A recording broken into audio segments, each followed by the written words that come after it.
Chapter 408. After leaving the cave in the deep sea, Qin did not rush back to Shangjing immediately. Instead, he flew to Diyu Island. He had no choice. After all, Bai Hong did not know anything about it. Furthermore, the divine gate had not opened for a long time. Even if Qin wanted to go to Heaven Capital, there was no way in. Therefore, he could only pin his hopes on Jiang Yan. He wanted to see if he could find a better solution from Jiang Yan. Therefore, Qin led Bai Hong and Shui Xiang straight to Diyu Island. As soon as they got close to Diyu Island, Qin suddenly realized that Diyu Island's mountain guarding formation had become stronger. Previously, this heavenly dipper array was simply dispensable. Even Wushu could easily break it, let alone him. After not being here for a while, this formation had been strengthened by 3 layers inside and 3 layers outside. Even if Qin wanted to break the formation, he would have to spend a long time outside. Seeing this, Qin suddenly had a guess in her heart: Jiang Yan was probably afraid of Wushu. That was why he strengthened the mountain guarding formation to prevent the same tragedy from happening again. Out of politeness, Qin did not choose to break the formation by force. Instead, he waited patiently outside. He did not have to wait for long before the formation slowly opened. Ha ha ha ha ha, Mr. Qin, how have you been? I wonder why you've come all the way to Diyu Island today. Before Jiang Yan even arrived, the enthusiastic greeting rang through the air above Diyu Island. Hearing this, Qin smiled and replied, I'm sorry for coming uninvited. No, I haven't seen you for a few days. I really miss your elegance. Please follow me into the house for a chat, Mr. Qin. A white light flashed and Jiang Yan appeared in front of Qin. Seeing his warm and welcoming face, Qin smiled and greeted him politely. At this time, Jiang Yan's gaze landed on Bai Hong and Shui Xiang. Who are these two? Qin knew that Jiang Yan had a grudge against Tiandu, so he deliberately concealed it. They're my friends. They came with me to visit Diyu Island. Oh, so that's how it is. Please come in. Jiang Yan laughed and made an inviting gesture to the 3 of them, then he took the lead to fly to serene Afterglow Peak. Qin thought that he had deceived Jiang Yan, but he did not know that Jiang Yan had already known everything about Tiandu. With just a glance, he had already determined the identities of Bai Hong and Shui Xiang. However, with this old fox's shrewdness, how could he be easily seen through by Qin when he was caught off guard? Therefore, the old man pretended that he didn't see anything and led the way. Qin followed behind Jiang Yan. In the process of flying to serene Afterglow Peak, he suddenly realized that the atmosphere of Diyu Island was very different from before. Previously, Diyu Island was like a paradise. The Jiang clan lived a simple life where they worked at sunrise and rested at sunset. If they wanted to cultivate, the clan would provide cultivation methods. If they were not interested in cultivation, the clan would not force them. After all, this was a large clan with a population of tens of thousands. The clan leader could not possibly require everyone to cultivate. But now, Diyu Island was like a frontline military camp. From the elderly in their 70s to the children of 4 or 5 years old, all of them were cultivating hard on the drill ground. Jiang Yan noticed Qin's gaze, so he took the initiative to explain. The previous battle caused the Jiang clan to suffer heavy losses. The Jiang clan originally wanted to stand aloof from worldly affairs, but Tiandu was so aggressive. How can any egg remain intact when the nest is overturned? The clan members' fighting spirit has been aroused because of this. Speaking of which, it can be considered a good thing. Hearing this, Qin nodded. He did not think too much about it. He was even considering whether to inform Jiang Yan of the news of Wushu's death. In fact, one could not blame Qin for being fooled by Jiang Yan. After all, he could not read minds. Jiang Yan didn't show the slightest bit of hostility towards Qin, not even a little bit. Jiang Yan kept showing goodwill to Qin, from his words to his actions. For example, the Adumbra flower. If not for Jiang Yan's free supply, Qin Ruoying would not have been able to ascend to the diviner level. In the end, Qin still owed Jiang Yan a favor. Jiang Yan led Qin Shi to the Jiang clan's ancestral hall. This place was where the ancestors were worshipped. At the same time, it was also where the Jiang clan received important guests. Previously, Jiang Yuankui was in charge of the ancestral hall. Now that Jiang Yan had come out of seclusion, Jiang Yuankui naturally stepped down as the clan leader. Qin Shi looked around and realized that there was no one around the ancestral hall. He did not know if it was an illusion. Qin Shi felt that the atmosphere on Daiyu Island was a little strange. However, he could not pinpoint exactly what was strange about it. After all, in order to prevent Qin Shi from sensing that something was amiss, the possessed Jiang clan members had all retreated to the pavilion in the middle of the lake. Only Jiang Yan was left to receive him. Seeing that Qin Shi was constantly looking around, Jiang Yan did not wait for him to speak. He directly asked, "Mr. Qin, you came to the island this time because of the arbiter of fate Xian Nu, right?" As soon as he said that, Qin Shi's attention was immediately drawn back. He quickly asked, "Sir, do you know something?" "Actually, long before you came to the island, I already predicted that you would come to Daiyu Island today." At this point, Jiang Yan deliberately paused. Then, he sighed and said, "The arbiter of fate Xian Nu is truly pitiful. Actually, I already received the news just now, not only your wife, but also the other arbiter of fate Xian Nu who are still alive, even the arbiter of fate Xian Nu who is over 30 years old and has already stepped down. At the same time, their souls have been scattered." As soon as he finished speaking, Jiang Yan stole a glance at Qin Shi. However, he saw that Qin Shi's face was terrifyingly gloomy. It was as if water was about to drip out of it. Seeing that, Jiang Yan could not help but feel secretly happy. Seeing that Qin Shi did not seem to understand the reason behind this, Jiang Yan pretended to sigh deeply. Then, he turned around and walked to the back of the ancestral hall. He took out an ancient book. This is the record of the divine gate that the Jiang family's ancestors wrote. Originally, it was not supposed to be read by an outsider. However, this concerns your wife, so I'll make an exception this time. "Sir, please read it yourself." Jiang Yan directly handed the ancient book to Qin Shi. After that, Qin Shi began to read 10 lines at a time. The first half of the ancient book was about how the Jiang family became a sinner. Qin Shi was not interested in this at all, so he directly flipped to the back. When it came to the Tai Ching sacred ancestor, he began to read word by word seriously. As for the origin of the divine gate, Qin Shi had already learned more or less from Jiang Yan and Bai Hong. The ancient book only made further additions. However, these were not important.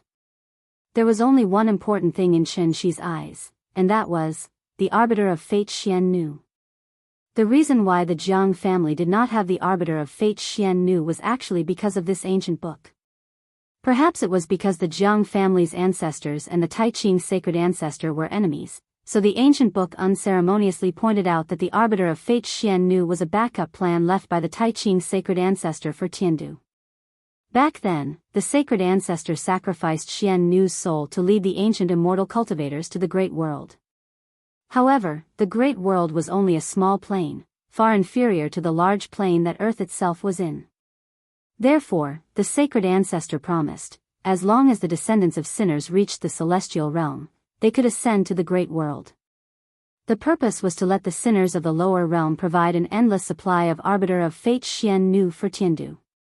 As long as the arbiter of fate Xian Nu was not cut off, then the ancient immortal cultivators could once again build a soul bridge and return to Earth. This had to be mentioned. Only when the tide surged could Tiandu use the soul mirror to open the divine gate, allowing the celestials to ascend. This gate relied purely on the power of the tide to open, so only a few people could enter at a time. The higher the cultivation of the person who passed through the gate, the more difficult it would be to pass through the gate. It was like a giant trying to force his way into a dwarf's house. His huge body would naturally be stuck in the door frame. Unless the giant comprehended the true meaning of the word void, he would be able to open a new gate on his own. Otherwise, he could only obediently wait outside the gate. The reason why heavenly venerable wondrous spells could come to the lower realm was entirely because of the cultivation technique he practiced. He could pass through the divine gate with his clone, so he could bring Wushu to the lower realm to check out the situation. She quickly finished reading the contents of the ancient book. However, after reading it, his brows furrowed tightly. If that's the case, Ying's soul didn't dissipate for no reason, but was forcibly taken away by the soul mirror? Using the soul mirror to take away Xian Nu's soul and build a soul bridge that can allow millions of people to cross the two realms at the same time, in other words. Chapter 409. Building the soul bridge and opening the heaven gate. Returning to the human realm. Shi wasn't very concerned about this. He only cared about one thing, and that was the soul mirror. According to ancient records, once the sky-bearing mirror was fully activated, the sky-bearing mirror would be activated.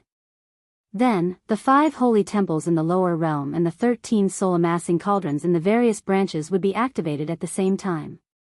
From there, they would build a super-large teleportation formation across the two realms, the so-called Soul Bridge. Soul Bridge? More accurately speaking, the Soul Bridge should be called the Bridge of Forgetfulness, right? The river of forgetfulness beside the Bridge of Forgetfulness. Ancient cultivators walked leisurely on the bridge, but the river of forgetfulness beneath the bridge flowed with the blood and vengeful souls of the Siming Xian Nu. In reality, there were no special requirements to become the Siming Xian Nu. All one had to do was be a woman. As the Siming Xian Nu gradually became a symbol of status, a series of additional requirements were added to the land of legacy in the lower realm. Of course, the Siming Xian knew that everyone in the village respected was actually just a stepping stone for the ancient cultivators to cross the river. The moment they became the Siming Xian Nu, their souls were already offered to the soul-amassing cauldron. Even after death, their remnant souls would automatically fly into the soul-amassing cauldron and be stored in the cauldron as souls. It was only then that the Siming Xian Nu would truly usher in their tragic lives. Because their souls hadn't perished, they would instead endure endless torment and burning in the soul-amassing cauldron until the soul mirror opened. Only then would they truly be liberated. Turning to ashes was a form of liberation. Shi returned the ancient book to Jiang Yan. Then, without saying a word, he cupped his hands and thanked Jiang Yan. Then, he silently turned and walked out of the Jiang clan ancestral hall. Bai Hong had been waiting outside. When she saw Shi come out, she immediately approached him to ask about the situation. But he didn't expect that Shi would grab him and Shui Xiang and fly straight back to Shangjing. As soon as Shi left, Jiang Yan followed behind. However, by the time he looked up, Shi's figure had completely disappeared from the sky above Daiyu Island. Seeing this, the corners of Jiang Yan's mouth immediately curled up into a meaningful smile. Shi flew very quickly and returned to Shangjing in the blink of an eye. This time, he didn't let Bai Hong and Shui Xiang enter the house. Instead, he casually threw them into the alley and used his true essence to control them. Shi had left so suddenly that the little girl couldn't find her father after looking around the yard, so she ran to the room to watch TV. One had to know that although Shi did not waste much time on the road. But this time, he was looking for Shui Xiang and Jiang Yan, so Shi wasted more than an hour. The sky had completely darkened. Under the dim night sky, the small bar by the beach was bustling again. Only this courtyard that used to be bustling with noise and excitement, at this moment, it was still deserted. Even the lights in the courtyard were not turned on. The little girl had been hungry for a long time. However, even though her stomach was growling, she didn't cry for her father. Instead, she quietly curled up in a corner of the sofa. In such a big house, only the big cat was still by her side. "Big cat, do you know where Daddy went?" Meow meow meow, the big cat let out a series of sweet noises. As if to comfort the little girl, the big cat moved closer to her, then stretched out its head and rubbed against her leg. "Big cat, are you hungry?" "I'm hungry too." As she spoke, the little girl rubbed her little belly. She didn't cultivate, so naturally, she didn't know how to fast. The feeling of being hungry was something she had never experienced before. "Daddy's not at home, so we can't run around. We have to be good at home and wait for Daddy to come back and make us delicious food." The little girl hugged the big cat in her arms, then as if to cheer herself up, she pouted and said these words of self-encouragement. Although she said this, the little girl still looked back at Chin Roying from time to time, then turned her head to look out the window. It was pitch black outside. Only the sound of the cold wind blowing could be heard. Because of this, a sense of confusion that she had never felt before appeared in her big, bright eyes. Where did Daddy go? The little girl waited bitterly. Finally, Chin-shi arrived home. As soon as he stepped into the courtyard, Chin-shi found that the house was dark, so he used his inner energy to turn on all the lights. In an instant, the lights were brightly lit, flowing with light and color. Chin Roying was bedridden, so his sister-in-law naturally couldn't escape this calamity. Xiao Yuan went home for the holidays, while his father-in-law was still in seclusion in his room, unaware of the outside world. Right now, in this huge courtyard of the Chin family, only a 5-year-old child was still moving around freely. But she was still so young, she didn't even know how to turn on the lights. Thinking of this, Chin-shi's expression couldn't help but darken. He quickly walked to the west wing. Daddy's back. The moment the lights came on, the little girl excitedly jumped down from the sofa, then eagerly hugged the big cat and rushed out of the room. Daddy, where did you go? I missed you so much. Although they hadn't seen each other for more than an hour, the little girl really missed Chin-shi very much. On one hand, it was because she was afraid of the dark. On the other hand, of course, it was because she was hungry. Hungry, right? Let's go, Daddy will take you to cook. Unlike usual, Chin-shi didn't apologize to the little girl immediately this time, but carried her directly to the kitchen. The little girl naturally didn't notice this difference. As soon as she heard that her father was going to make delicious food for her, this little girl instantly threw all her worries to the back of her head, then excitedly rode on Chin-shi's shoulder, smiling as she waited for her father to make delicious food for her. Soon, the father and daughter had a full meal. After filling her stomach, the little girl clung to Chin-shi's side as usual, then pulled Chin-shi to watch cartoons with her. But because her biological clock hadn't been adjusted, before 9 o'clock, the little girl kept yawning. Seeing this, Chin-shi led her to the bathroom, then washed her up. Wash clean, put on a nice towel, lie on the bed. Hey! Maybe because she was in a good mood, the little girl even hummed the little song that the teacher taught her. Looking at her innocent and cute appearance, Chin-shi's face finally showed a trace of a smile from the bottom of his heart. However, this trace of a smile didn't last long. When Chin-shi carried the little girl back to the bed, watching the little girl as usual, tiptoeing to Chin Roying's side and lying down, Chin-shi could no longer suppress the raging emotions in his heart and tears suddenly flowed out.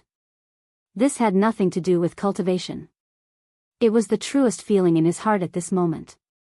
In order to prevent the little girl from seeing him, Chin-shi used an illusion to cover his face. Daddy, tell me a story. Just one. After hearing it, I'll go to sleep obediently. Okay, since you're so obedient, Daddy will tell you too. Muah. Daddy is so good. So, Chin-shi hugged the little girl, and softly told her a simple and childish story one after another in her ear. It wasn't until the little guy fell asleep that Chin-shi finally stopped. He quietly looked at the two most important women in his life. They slept sweetly and peacefully, and nothing could disturb them. Just as Chin-shi had once promised, even if the sky collapses, I'll hold it up for you. I'm Yingying's husband. And also Ninyin's father.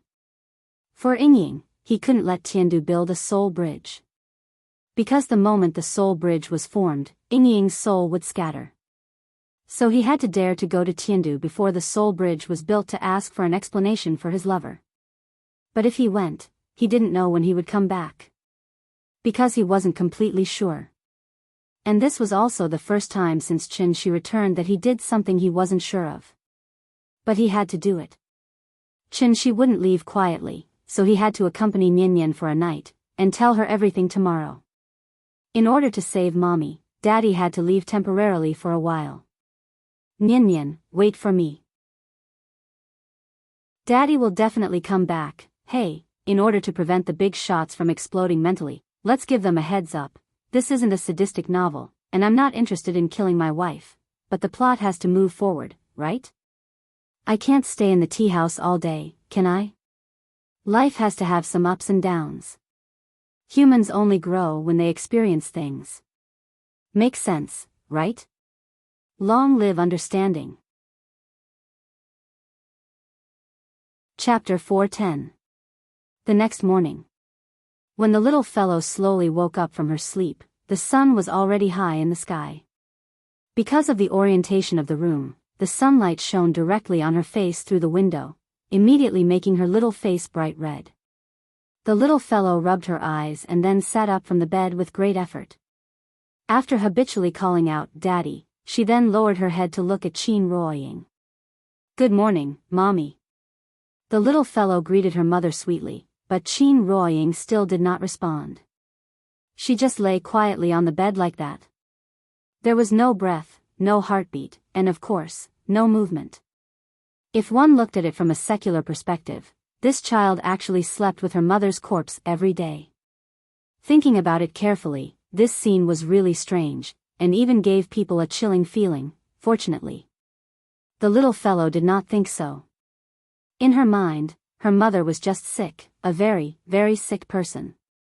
Daddy was busy taking care of her mother, so sometimes he neglected her. The little fellow did not want to cause trouble for her father. Therefore, she called out to her father, but her father did not appear for a long time. The child imitated her father's usual behavior, gently pecked her mother's cheek, and then got up from the bed. Then, the little fellow ran into the bathroom, stepped on a small stool, and began to wash herself. Brushing her teeth was too troublesome, so the little fellow directly skipped this process. She took a towel and wiped her face carelessly, and the washing was done. At this time, Qin Yongyan, who had not shown up for a long time, followed Chen Shi out of the main hall. "Good morning, Grandpa." The moment she saw Qin Yongyan, the little fellow very intimately went to his side, and immediately made Qin Yongyan laugh loudly. The 3 generations of grandfather and grandson sat around the small table and had breakfast. During this time, everything was as warm and peaceful as usual. Chen Shi cleared the table, and then called the little fellow to his side. "Nian Nian, Daddy wants to discuss something with you. What is it?" The little fellow tilted her head, her big eyes filled with confusion. "Mom's condition has worsened. Dad has to go abroad to get the best doctor for Mom. But it's very far overseas. Once Father goes, it might be a very, very long time before I can return." The little fellow did not reply immediately. She pursed her lips and looked at Chen Shi eagerly, as if she was still thinking about the meaning of his words. "Nian Nian, be good. After Daddy leaves, don't be afraid, because Mom, Auntie, and Grandpa are all by your side, and the big cat, Big Head, they will always be with you. Mom and Auntie are both sick. They can't take care of you anymore, but Grandpa can, so I'll have to trouble Grandpa to cook for you and take care of your life in the future. Grandpa is already so old. He's not as young as Dad. He doesn't have enough energy to play with you. Promise Daddy that you'll listen to Grandpa in the future, okay?" Chen Shi gently held Nian Nian in his arms and whispered many things into her ear. He knew that Nian Nian might not be able to remember it. But he had no choice. He still had to say these words to Nian Nian. This was Daddy's reluctance and also his parting words. The little fellow was still young, so she did not know what Chen Shi's words meant. She only remembered one thing, and that was, Daddy was leaving. He was going to a very, very far place. Because Mom was sick, Daddy had to find a way to treat Mom. The little fellow knew what was important. So even if she was a little unhappy, she did not cry and make a fuss to stop Chen Shi from leaving. Instead, she looked up and asked seriously, "Daddy, how long will you be away? When will you come back?" As soon as this question came out, Chen Shi fell silent.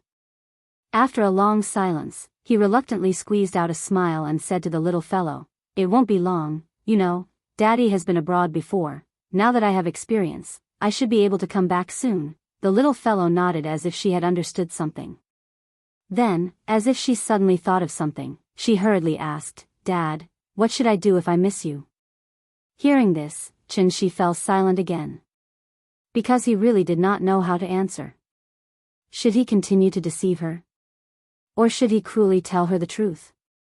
Once he left, he didn't know when he would see him again. Just thinking about it was enough to break his heart. The little fellow saw that she did not answer for a long time. After blinking her eyes, she thought of a solution for herself. Daddy, if I miss you, then I'll video call you. Okay? Looking at the little fellow's expectant eyes, Shi finally nodded decisively this time. This was a solution he did not think of. Now that technology was developing so rapidly, it should not be difficult to simulate his image and deceive the little fellow, right? The father and daughter had a lot of private conversations today. They talked from morning to afternoon. When the sun was about to set, the little fellow, led by Qin Yongyan, personally sent Shi to the door. She tiptoed and took the initiative to kiss Shi's left and right cheeks. Then she said with a reluctant face, "Daddy, you have to come back early, I'll miss you." "Okay, Daddy promises you." While speaking, Shi gently left a kiss on the little fellow's forehead. The father and daughter parted ways. She strode away and did not look back along the way. But until his figure disappeared at the end of the alley, the little fellow was still waving her little hand in the direction he left. "Daddy, come back early."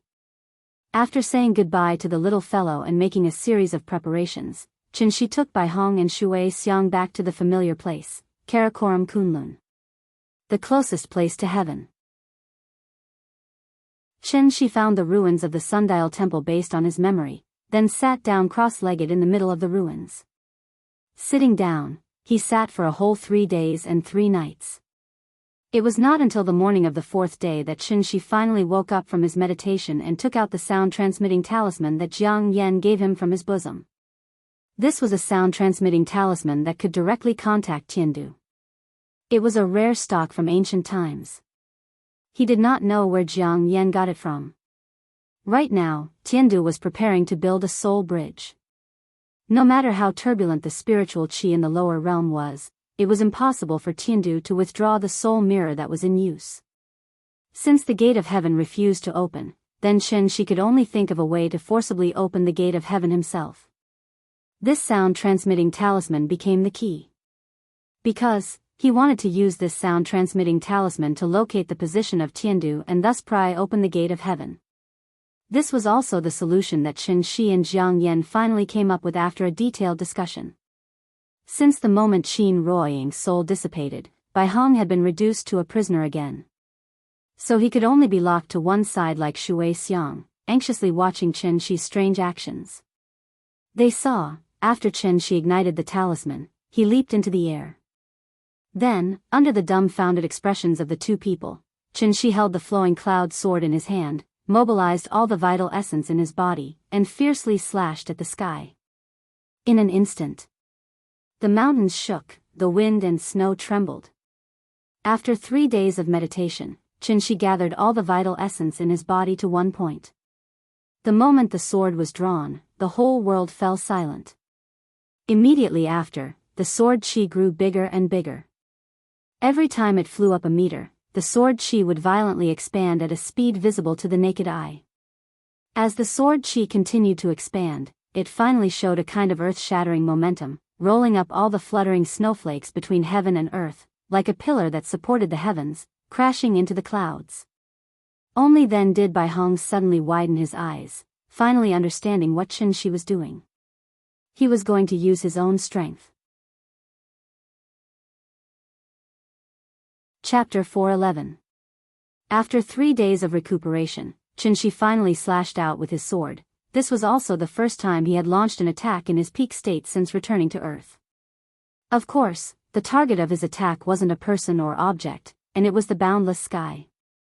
The elegance of this sword could be said to be shocking the world. If one were to overlook the Earth from space, they would be able to clearly see that on the surface of this blue planet, a beam of light suddenly shot up into the sky like a celestial pillar. The dazzling sword light tore through the clouds, and the quintessential essence dispersed like ripples, spreading out wave after wave. Wherever the true essence went, the climate of the area would even change dramatically. The northern part of the land of polar nights suddenly became as bright as day. Heavy rain suddenly fell on the parched and scorching Africa. Even Hawaii, which was like spring all year round, welcomed a strange snowstorm at this moment. The clouds were like confetti in a bottle, shaking violently with the shaking of the bottle. As a result, abnormal weather conditions appeared in various areas. The torrential rain had yet to stop, but the sun had already risen in the blink of an eye. The atmosphere became unbearably turbulent, and the turbulence caused by the true essence almost affected all the flights around the world. In the blink of an eye, the emergency communications from the captains blew up the command towers of various airports. Feeling the violent shaking of the plane, the unlucky passengers felt as if doomsday was coming. Some of the pessimists even began to write their wills. At this moment, how insignificant were the weak mortals. Thank goodness. This sudden change in weather didn't last long, and everything soon returned to normal. After all, Shi was not a villain who had come to Earth to wreak havoc. He just wanted to force open the divine gate with his own strength. He was only one step away from the insightful emptiness realm. However, this one step of difference was like a heavenly moat in front of him. The peak of the divine transformation realm and the early Dongshu realm.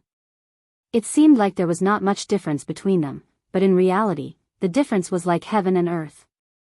If one were to say that they were only comprehending the laws of heaven and earth before the divine transformation stage, only after reaching the insightful emptiness realm could one truly be considered to be using the laws of heaven and earth. The true essence of the word void was the first law that an immortal cultivator had to master. And it was precisely because of this difference that Shi could only watch helplessly in the lower realm.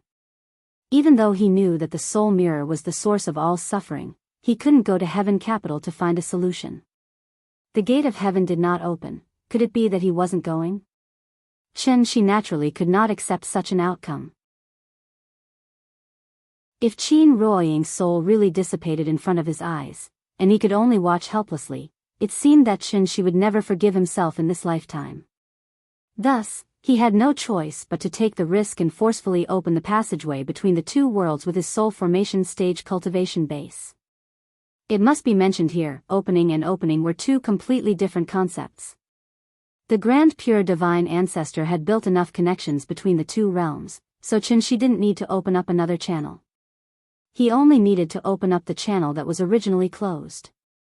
Just like unblocking the sewers, with the sound transmission talisman as the coordinates, and the glorious sundial temple as the starting point. After 3 days of recuperation, Shi had accurately found the entry point between the big world and Earth through the voice-transmitting talisman. That was why he had made such a shocking move today. With his own strength, he opened the divine gate with his sword. Not long after the sword light was slashed out, Bai Hong's eyes suddenly widened. His lips trembled as he wanted to say something. But after moving his lips for a long time, he still couldn't say a word. This feeling, Bai Hong was too familiar. It was the divine gate. The divine gate was really about to open.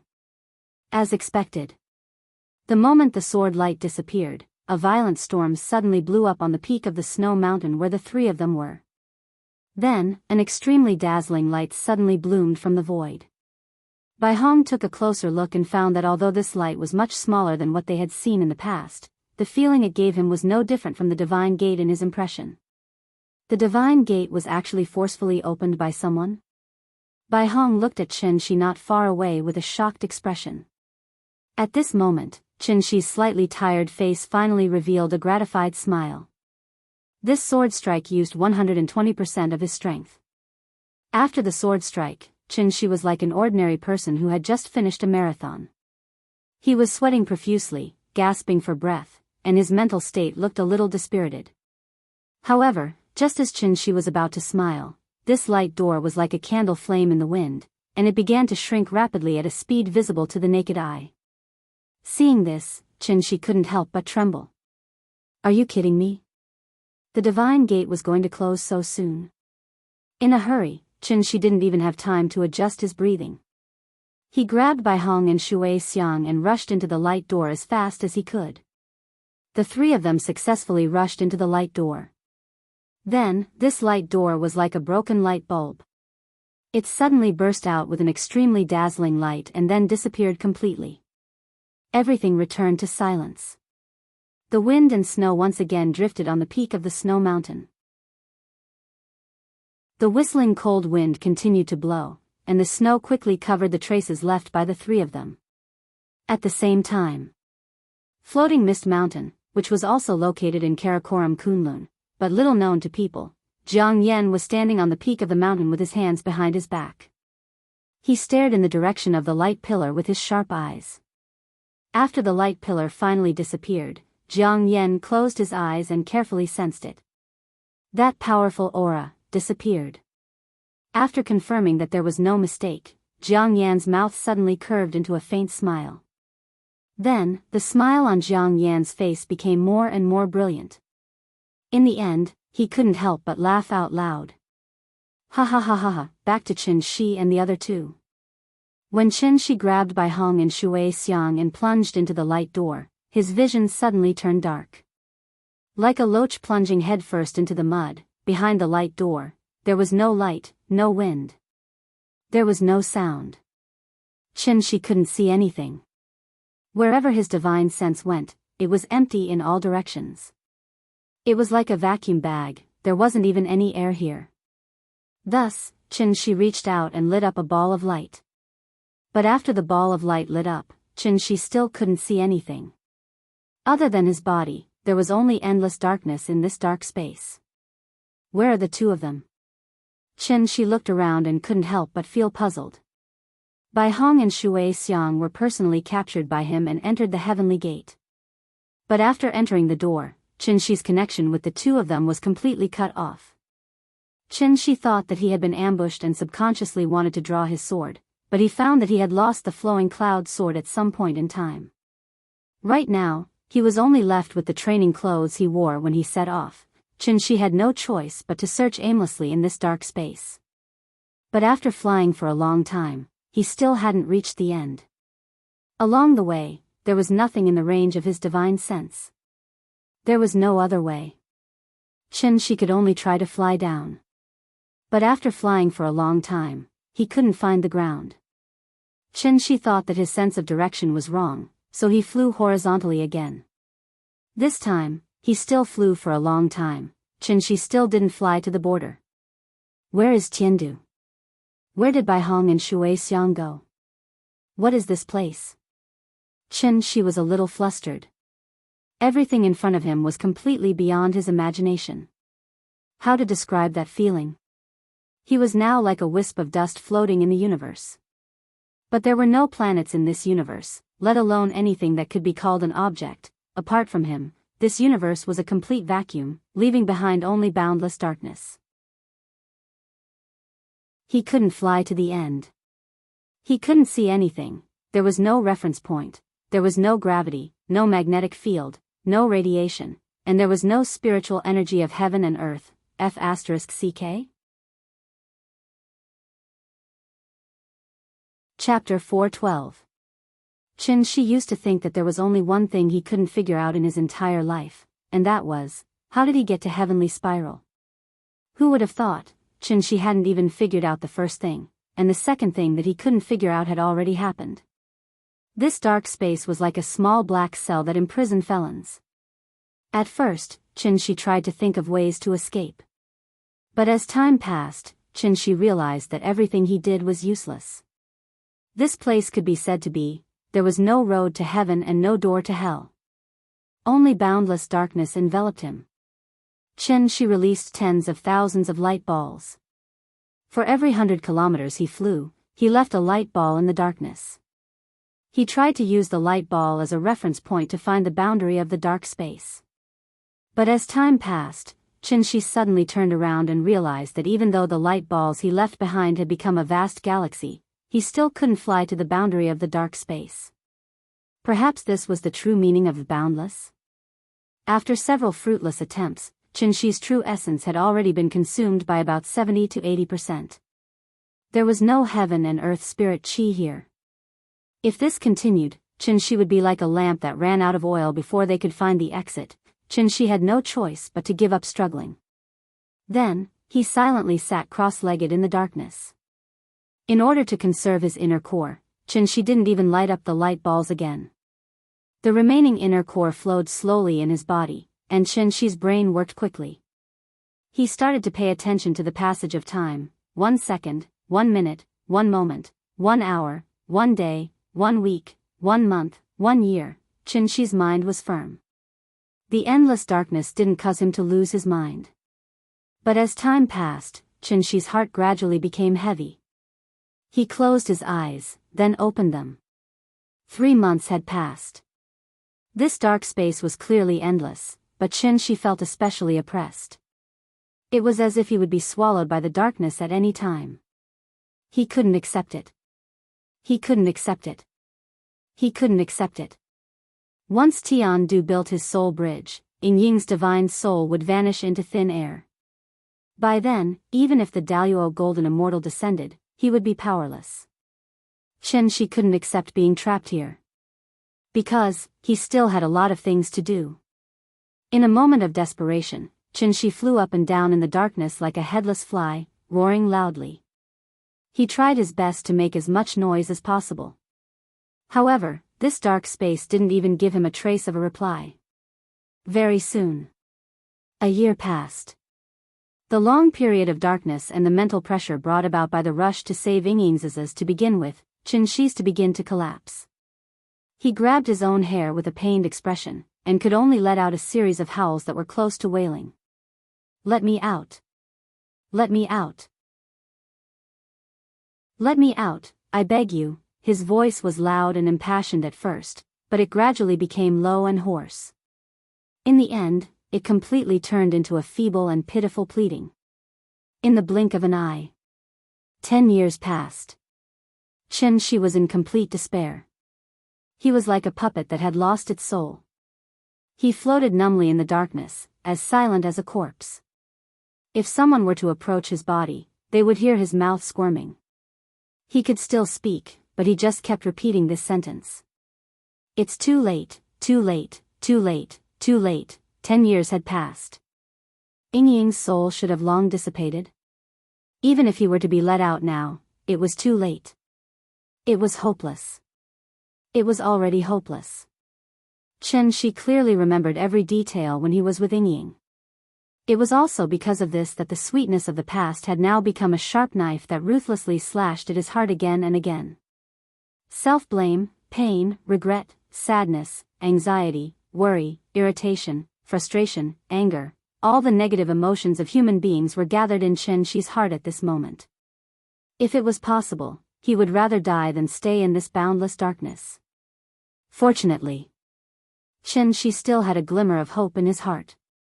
Last year, today, in this door, human faces and peach blossoms were rosy. I don't know where the human faces are, but the peach blossoms are still smiling in the spring breeze. He had already parted with Yingying once. He had stayed in heavenly spiral for 500 years, but only 5 years had passed on Earth. Who knew how many years a year in this godforsaken place was equivalent to on Earth? Thinking of this, Qinshi couldn't help but erupt with an extremely strong will to live. Yes. Before determining the time difference between the two worlds, how could he give up on himself? Before the moment the truth was revealed, how could he be hit by his own negative emotions first? Qinshi sat cross-legged again. He didn't want to think about those things anymore. Instead, he began to repeatedly ponder the mystery of this dark space. Since this dark space could trap an immortal cultivator at the peak of the soul formation realm, it meant that this space was definitely extraordinary. Qinshi directly ruled out the possibility that Tiandu was behind this. It wasn't that he looked down on Tiandu, but that Tiandu really didn't have that ability. Even if the Grand Pure One was alive, it was absolutely impossible for him to play with him in the palm of his hand like this. As such, after pondering over it again and again, Qinshi suddenly had a guess in his heart. Could it be that there was an accident when he opened the heavenly gate with his sword, and that was why he barged into this endless dark space? Came uninvited? Waiting for him? Or catching a turtle in a jar? He hadn't comprehended the true meaning of the word void, so he didn't understand what was needed to cross the two worlds. A huge amount of vital essence? Obviously, it was more than that. Qinshi began to think about this problem seriously. Even if he was deep in darkness, he had to maintain a clear mind. Chen Shi kept thinking. But time never stopped waiting for him. In the blink of an eye. 100 years had passed. Let's talk about Nian first. Ever since Chen Shi left, the little girl had been thinking about him all the time. On one hand, it was because Grandpa's cooking was not as good as Daddy's. On the other hand, it was because Mommy had been lying in bed motionless. Without the company of Daddy and Mommy, the little girl was indeed very uncomfortable and was not used to it. Therefore, she had to video call Chen Shi at least 10 times a day. Fortunately, before Chen Shi left, he had already made all the preparations. She didn't know what agreement he had reached with Wu Lian. In short, after Chen Shi left, Wu Lian set up a team to deal with the little girl's video bombardment that could come at any time. Therefore, with the support of national technology, Chen Shi's appearance could always appear vividly in front of the little girl. This also greatly eased the little girl's longing. Detective Conan could lie to Xiaolan until the end with just a phone call, let alone Chen Shi who used a video call. Under the constant comfort of Chen Shi, the little girl also welcomed a new year.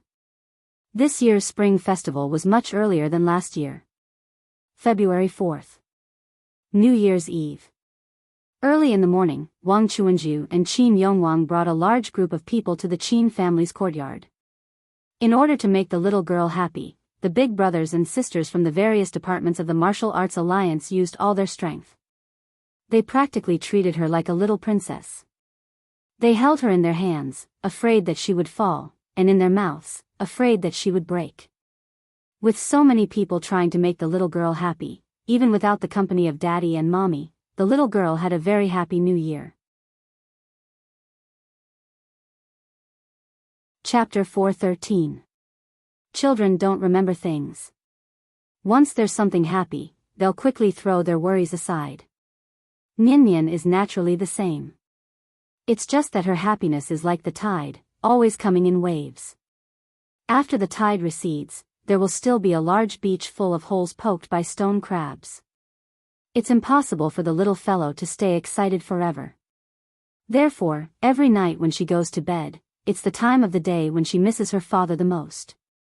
Chen Shi was still telling her stories in the video, but the little girl didn't fall asleep after listening to it like she used to. She always asks her father to finish one story after another, as if she has inexhaustible energy. Every time this happens, Qin Yongyan will silently wait at the side. It wasn't until Chen Shi, on the other end of the video, repeatedly ordered the little guy to sleep that the little guy would pout and lie back on the bed. At this time, Qin Yongyan will turn off the light and quietly leave the west wing. Qin Yongyan once thought of bringing the little fellow to live with him in the main room, but the little fellow is unwilling no matter what. She wants to sleep with her mother. Although her mother never responds to her, the little fellow has been staying in this courtyard full of spiritual energy, surrounded by all the cultivators above the celestial being stage. Under normal circumstances, the little fellow should have already become a child genius. But she didn't. Because Chen Shi has already placed a seal on her, the little fellow's intelligence has always been at the level of a normal person. Chen Shi only wants to give Nian a normal childhood, he doesn't want her to become a weirdo among her peers. Chen Shi's reason for doing this is very good. Just like what Jack Ma said, the biggest mistake in my life is to establish Alibaba. But before this sentence, there's actually another sentence. I regret that I'm always busy with work and have no time to accompany my family. If I can live again, I definitely won't be like this again. My wife said it well, you're not my person, you belong to Alibaba. The unscrupulous media took the words out of context, causing the meaning of this sentence to completely change. Cultivation is not a matter of time. For immortal cultivators with long lifespans, what did a few years count for? Nian only had one childhood. Why couldn't she be allowed to play happily for a few years without any worries? Chen Shi's idea was very good. Unfortunately, a thought was just a thought. When Chen Shi embarked on a strange journey to save Yingying, the happy life of the family of three was completely shattered. Chen Shi considered that he might not be able to stay by Nian's side to protect her, so after hesitating for a while, he personally removed the first layer of the seal on Nian's body. When she turned 12 and 18, the second and third layers of the seal would automatically be removed. If by that time, if Qin hadn't come back yet, Qin Yongyan would have told Nian the truth. It was up to her to make her own choices in the future. Let's go back to that damned dark space. Since Qin broke the demonic barrier and kept his spiritual altar clear, time had become meaningless to him. There was no spiritual energy here, so breathing seemed to have become a kind of consumption. There wasn't much true qi left in Qin's body, so he could only gather the remaining true qi in order to keep his body alive. He hadn't moved for 100 years. There was nothing in the dark space, so naturally, there couldn't be dust. So even if 100 years had passed, Qin didn't seem to have changed at all. The only change was, maybe it was a slight change in his demeanor. Qin had long been used to everything around him. After experiencing the initial anger and despair, his state of mind had become calmer. Before he saw it with his own eyes, he would never think in a bad way. What Qin was going through now was actually very similar to what Robinson was going through, but much more miserable than Robinson. After all, even if Robinson was trapped on an isolated island and didn't have enough food to eat and clothes to cover his body, Robinson still picked up a volleyball to amuse himself. What about Qin? Without being able to replenish the spiritual energy of heaven and earth, he didn't even dare to move. Deduce a cultivation technique? Could a mere soul formation cultivator deduce and optimize the sky yen divine sex treasured scripture? Try to understand the true meaning of the word void? Without practice, all great ideas were just empty words. Bored, Qin could only recall the bits and pieces of the past. Just like watching a TV series, he watched the story about himself over and over again, and every time he watched it, he enjoyed it very much.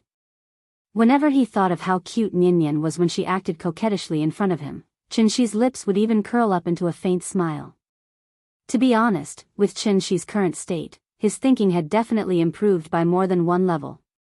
Perhaps, this was also a kind of training. Even if he was trapped, Qin had to be calm. In the blink of an eye, another 100 years had passed. After 200 years of darkness imprisonment, Qin's mind didn't collapse, but his body couldn't take it anymore. Because his true essence had long been exhausted. Without the support of true essence, there would be a day when the physical body would deteriorate. Once the physical body deteriorated, then Qin's soul wouldn't be far from dispersing. After all, this place didn't have a suitable physical body for him to possess. Thinking of this, Qin's withered face couldn't help but reveal a bitter smile. He persevered for a long time. He really tried his best. If possible, Qin hoped that time here would be much slower than the outside world. Because only then could he go to the bridge of helplessness and quietly wait for the arrival of his lover. Ying, I'm sorry. At this moment, Qin's heart was like dead ashes. He closed his eyes tightly, and the remaining tears flowed out uncontrollably. However, just as Qin was floating in the darkness waiting for death, a ray of light suddenly appeared in the darkness. It was really light. However, the light was very weak, and it seemed to be very far away from Qin. Qin didn't notice the appearance of this light. As his breath became weaker, the light became brighter and brighter. Finally, Qin noticed something strange. He hadn't seen light for more than 100 years. After feeling the abnormality caused by the light shining on his eyelids, Qin's eyelids suddenly trembled slightly. Then, he was like a drowning man, twisting madly in the darkness. Qin used the last of his strength to open his eyes and saw that the light seemed to be right in front of him. Light? I'm saved. I'm saved. The moment he saw the light, Qin's heart suddenly exploded with an extremely strong will to live. He didn't know where he got the strength from, but his body suddenly bounced up, and then he tried his best to run towards the light at the fastest speed. As the light got closer and closer, Qin's pupils couldn't help but become bigger and bigger. He was a little excited and a little scared. He was afraid that everything in front of him was an illusion before he died. Thinking of this, Qin suddenly closed his eyes, and then plunged into the light. By the time Qin's body was submerged in the light was like a firework, instantly disappearing from the dark space. But at this moment, in this dark space that imprisoned Qin for 200 years, a woman's voice suddenly sounded. He can't die here. The woman seemed to be talking to someone. If Qin was still here, he would definitely feel that this woman's voice was very familiar, as if he had heard it somewhere before. Sure enough. As soon as the woman's voice fell, a man's voice immediately followed. This is the reason for your interference? Do you know what the consequences are? I know, it's good that you know. The conversation came to an abrupt end. Chapter 4:14. After Qin plunged into the light, a cool and refreshing feeling enveloped him.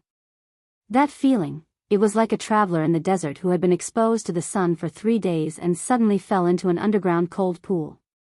The surging spiritual energy of heaven and earth flowed into his body, instantly causing Qin's dried-up dantian to glow with vitality. Qin gasped for breath and frantically grasped the surrounding spiritual energy of heaven and earth around him. He did not even care where he was. After jumping out of the light, he directly sat cross-legged on the ground and adjusted his breathing. Who cares what the situation is? In any case, he had to replenish his vital essence first. After about a level of vital essence in his body had recovered, Qin swept away the dispirited look on his face. At this moment, he looked like a famous ancient sword that had just been unearthed. Although there was still a lot of mud on the surface, after unsheathing, the sharp edge of the sword still shone with a piercing cold light. Spiritual energy of heaven and earth, how long has it been since I felt such dense spiritual energy? Feeling the continuous accumulation of vital essence in his body, Qin could not help but look intoxicated, like a drunkard who had tasted the finest nectar. Then, he finally opened his eyes slowly. After looking around, a trace of inexplicable surprise appeared on his face. I really escaped. This place, could it be the great world? Qin looked around and found himself in a strange place. The giant trees in this place towered into the sky, each one of them was hundreds of meters tall and incomparably thick. The ground was covered with dense vegetation formed by ferns and wood tapestry. Such a flourishing and dense forest scene almost dazzled Qin's eyes. One had to know that he had not seen anything for 200 years. Suddenly coming to such a lively place, Qin's heart was immediately filled with a kind of joy of seeing the light of day again. But immediately after that, Qin's face immediately darkened. He had been trapped in the dark space for 200 years, and did not know how long had passed in the outside world. If the soul bridge had been built, wouldn't Yingying's soul have been destroyed? How could that be? Thinking of this, Qin could no longer sit still. He didn't even bother to replenish his true essence and directly flew into the air above the dense forest, preparing to capture someone to ask about the situation. If Yingying was fine, that would be fine. If anything happened to Yingying, he would have to fight to the death with Tiandu for the rest of his life. As Qin prepared for the worst, he quickly flew into the air. However, when he flew out of the forest and into the sky, Qin suddenly discovered something. The great world before his eyes was completely different from what he had imagined. In Qin's imagination, the great world should be a planet like Earth. But what appeared in front of him now? They were countless floating islands in the void. Just like in the movie Avatar, these floating islands were either big or small. The vegetation on the islands was lush, and they all had a complete ecosystem. In fact, calling it a floating island didn't seem right. To be exact, it should be called a mountain. One mountain range after another floated in the void.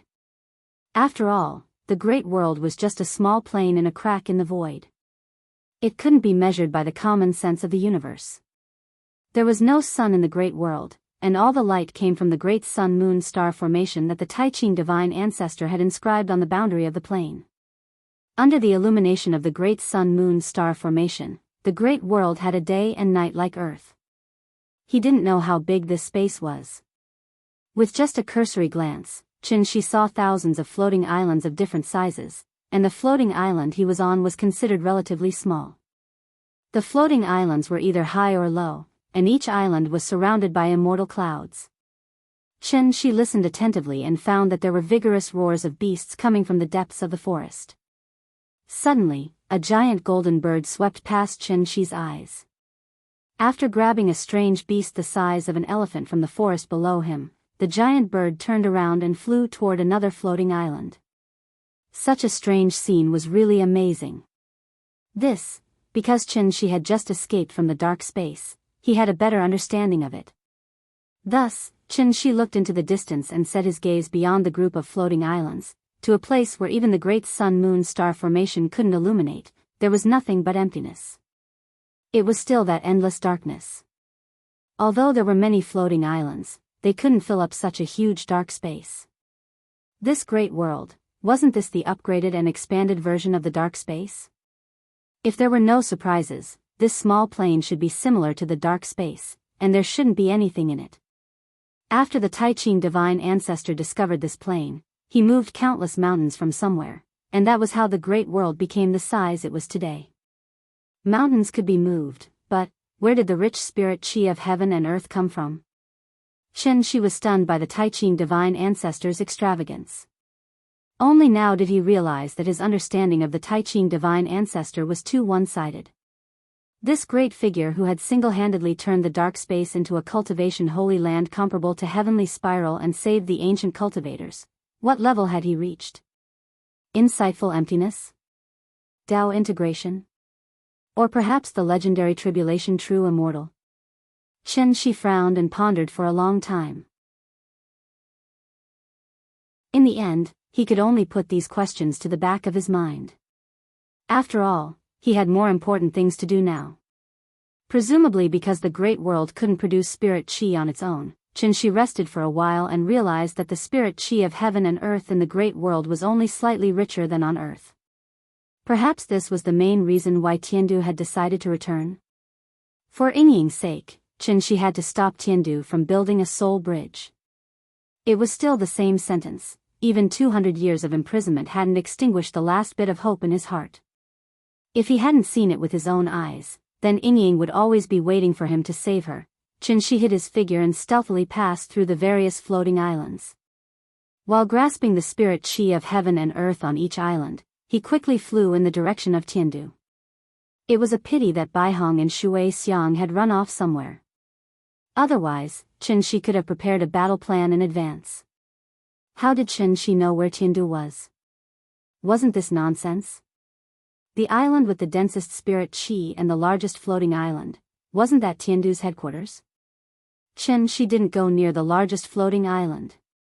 Because his true essence was exhausted, it would take at least 3 months to recover to peak condition. He had endured 200 years, what more a mere 3 months? Chen Shi wasn't in a hurry.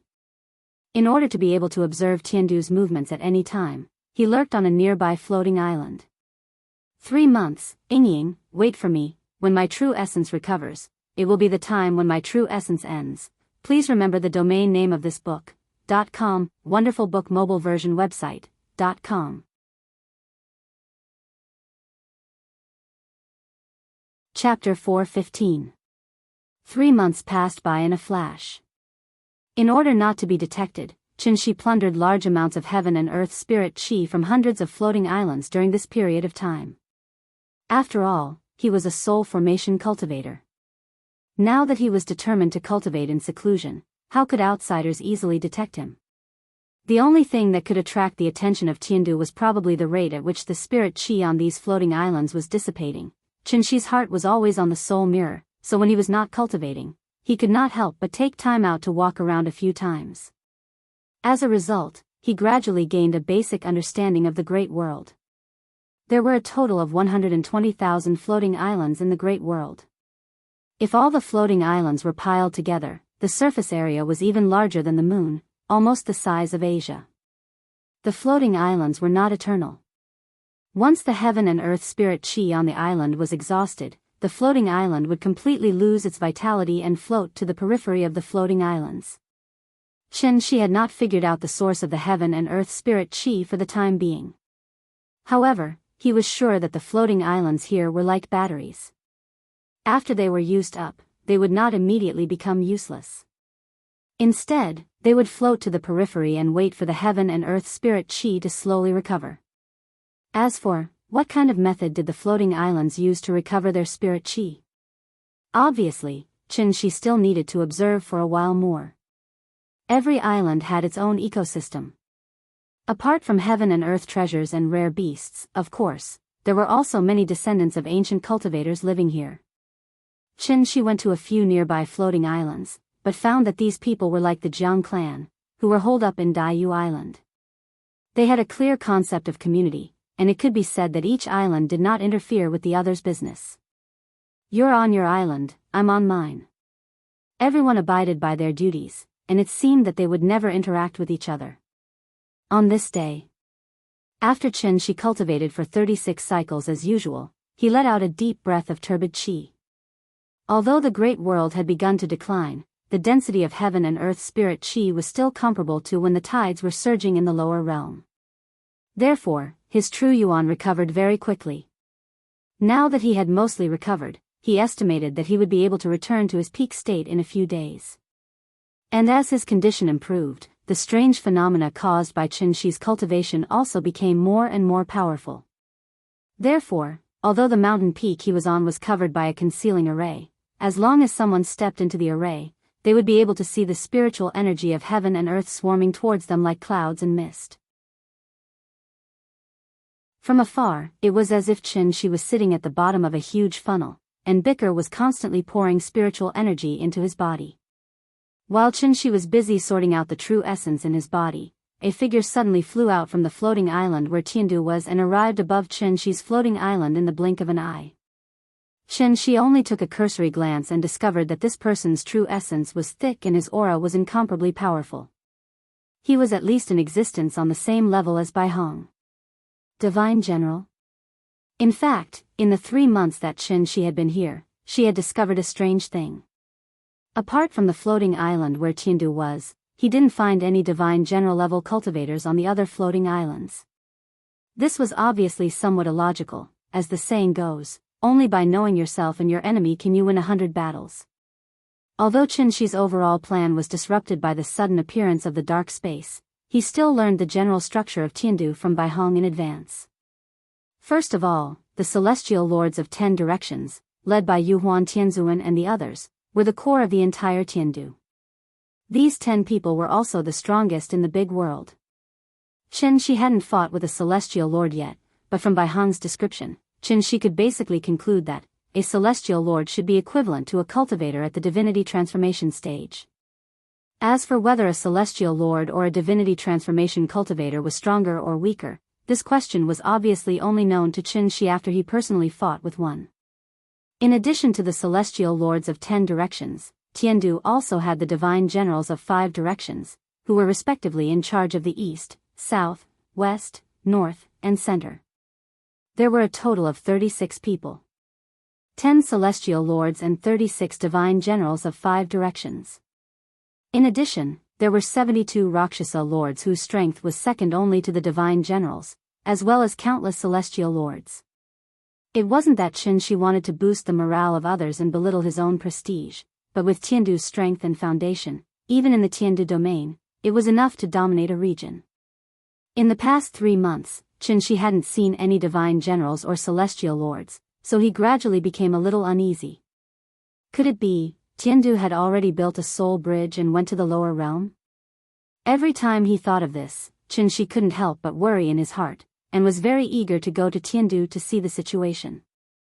But considering that his cultivation had not yet recovered, and that he would definitely not end well if he stood out, Qin could only forcibly suppress this terrible thought. 200 years had passed, and there was no point in being anxious. Therefore, Qin had even prepared for the worst. If Yingying was fine, then it would be fine, but if something happened to Yingying, even if he risked his old life, he was bound to bite off a large piece of Tiandu's flesh. Since he couldn't be with her for the rest of his life, then he must avenge her for the rest of his life, until he died. Qin's mind was full of twists and turns. When he saw the divine general appear, he was immediately overjoyed instead of shocked, and hurriedly followed him secretly. The divine general didn't stay in the air for long. After hurriedly sweeping a glance around the floating island, he directly landed on the square in the center of the floating island. This divine general was about 30 years old, and seemed to be slightly older than Bai Hong. His appearance was rather rough, and his armor shone with a cold light, looking particularly impressive. As soon as he landed, the divine general frowned and asked the crowd, "Who sounded the dragon's alarm drum?" At this time, the residents of the island had all gathered here. One of the elders seemed to be the person in charge of this floating island, so he immediately stepped forward and replied, reporting to Divine General Qin Yang, "This old man is the peak's head, Fu Ansheng." It was this old man who ordered people to sound the dragon's alarm drum. Hearing this, the man called Divine General Qin Yang sized up the old man. This floating island was called Amethyst Peak, and the peak's head was the highest leader of this floating island, roughly equivalent to the village chief of a village. Do you know the consequences of recklessly sounding the dragon's alarm drum? Of course this old man knows, but this matter is very serious. I hope Divine General Qin Yang can resolve this problem for my Amethyst Peak. What exactly is the matter? Divine General Qin Yang patiently asked a few questions before learning the whole story from the old man. It turned out that there was a problem with Amethyst Peak's dragon's vein. Each floating island only had one dragon's vein, and the dragon's vein was the lifeblood of the entire floating island, and at the same time, the source of the island's spirit chi. Under normal circumstances, Amethyst Peak's dragon's vein would dry up after at least 100 years. However, this dragon's vein had some kind of problem, and the spirit chi it produced every day was gradually decreasing. In the past few days, it was on the verge of death. At this rate, Amethyst Peak would probably be abandoned in a few months. Since the elder was a peak's head, how could he not panic? "Bring me to take a look." After a simple negotiation, the elder led Divine General Qin Yang to the dragon's vein to check it out. It was obvious that the drying up of Amethyst Peak's dragon's vein had something to do with Qinshi. This floating island was the closest to Tiandu, and Qinshi had spent the most time on this floating island, so he had cut off almost half of the spirit chi produced by the dragon's vein. Who would have thought that this would alarm Divine General Tiandu? Now that Qinshi was done with his work, the dragon's vein naturally returned to normal. Divine General Qin Yang took a closer look, and after finding that the problem wasn't very big, he roared at the elder angrily. "Yuan Tianzuan ordered the 5 divine generals to gather at the Imperial Extreme Palace, and you sounded the dragon's alarm drum for such a small matter? I think you're trying to hang yourself. Are you tired of living? Please remember the domain name of this book. 9 Heavens Divine Emperor Mobile Version Reading Website.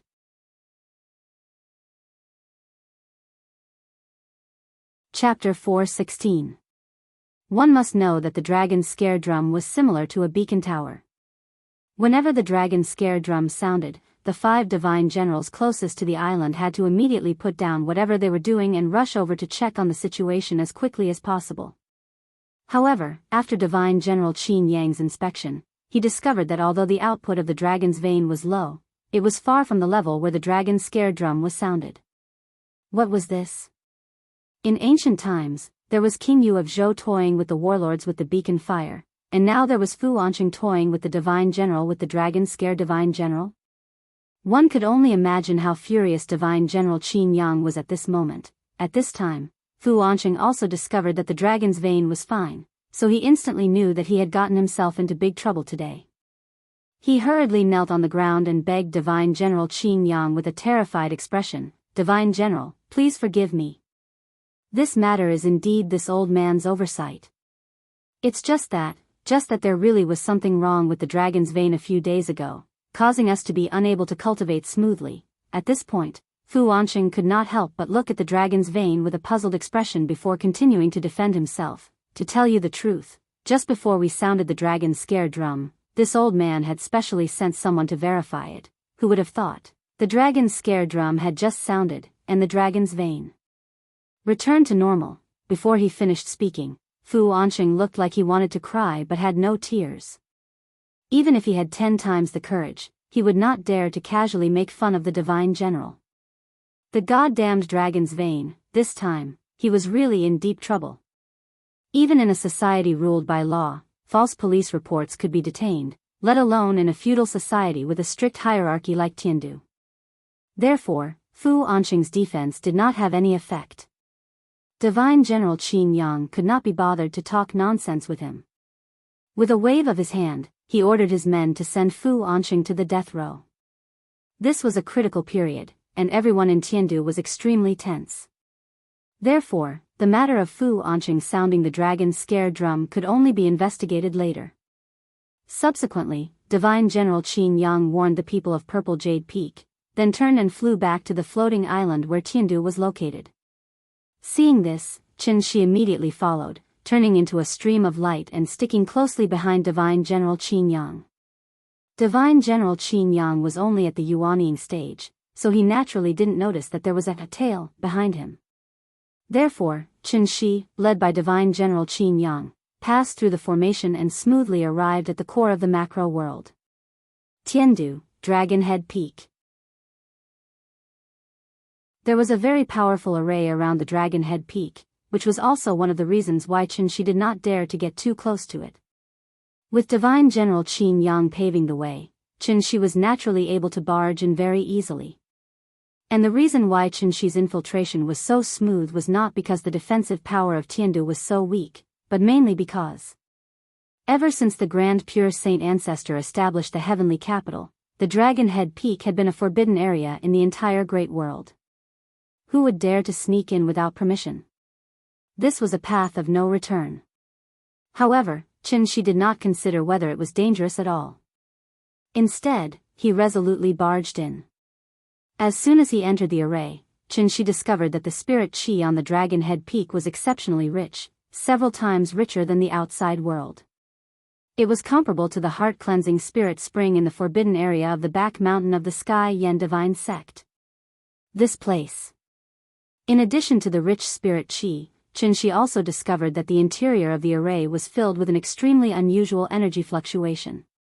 Qin Shi had never seen such a fluctuation before, so he frowned and sensed for a while before a guess gradually formed in his mind. This strange energy fluctuation. Could it be from the soul mirror? At this thought, Qin Shi did not care if he had recovered to his peak state and immediately followed Divine General Qin Yang to the core area of the Dragon Head Peak. The core area of the Dragon Head Peak was naturally the core area of the entire macro world. The Lingxiao Imperial Palace. Qin Shi silently followed behind Divine General Qin Yang. But before he could see the palace, Divine General Qin Yang had already landed on the ground and walked along a small path to the peak. Instead of flying, he insisted on walking. Divine General Qin Yang's strange behavior was completely due to the rules of Heaven Capital since ancient times. The Dragon Head Peak was the head of the 120,000 floating islands, and the Imperial Palace was located at the peak of the Dragon Head Peak.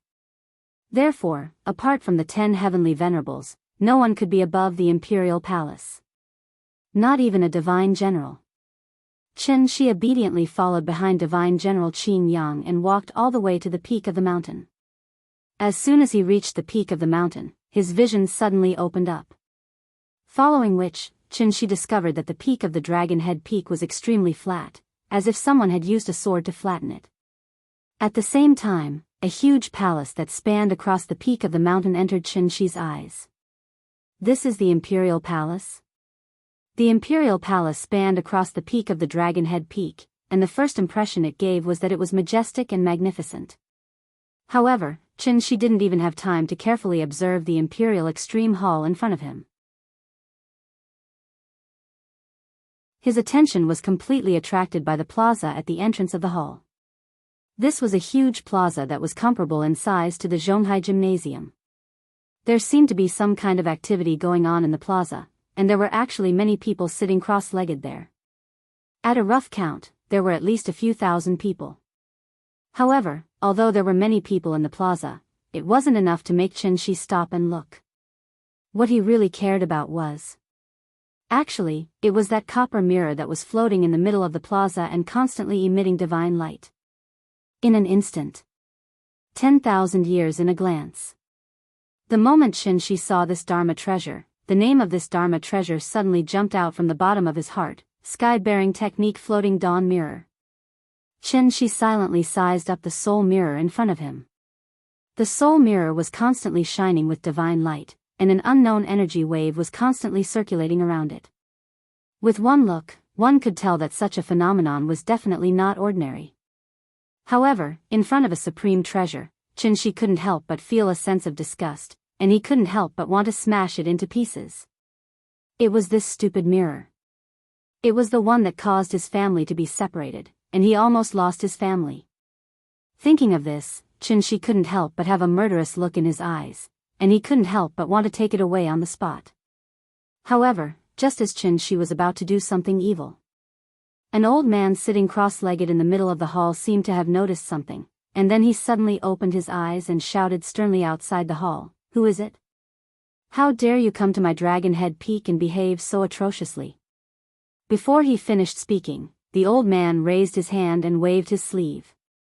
A golden light flew out and directly shot towards Qin at the other end of the plaza. This move came too suddenly. Qin didn't even have time to react, and the golden light had already arrived in front of him. Seeing this, Qin's heart couldn't help but skip a beat. Feeling the powerful true essence contained in it, Qin hurriedly withdrew the aura concealment secret technique, and then like the old man, he waved his sleeve and released a burst of true essence. Then, a white light suddenly shot out from Qin's palm and collided with the golden light.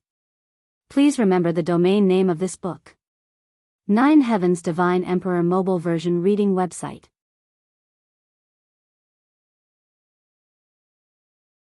Chapter 417. The Imperial Hall was the core area of Tiandu, so the celestial venerables of the 10 directions naturally had the most complete control over this place.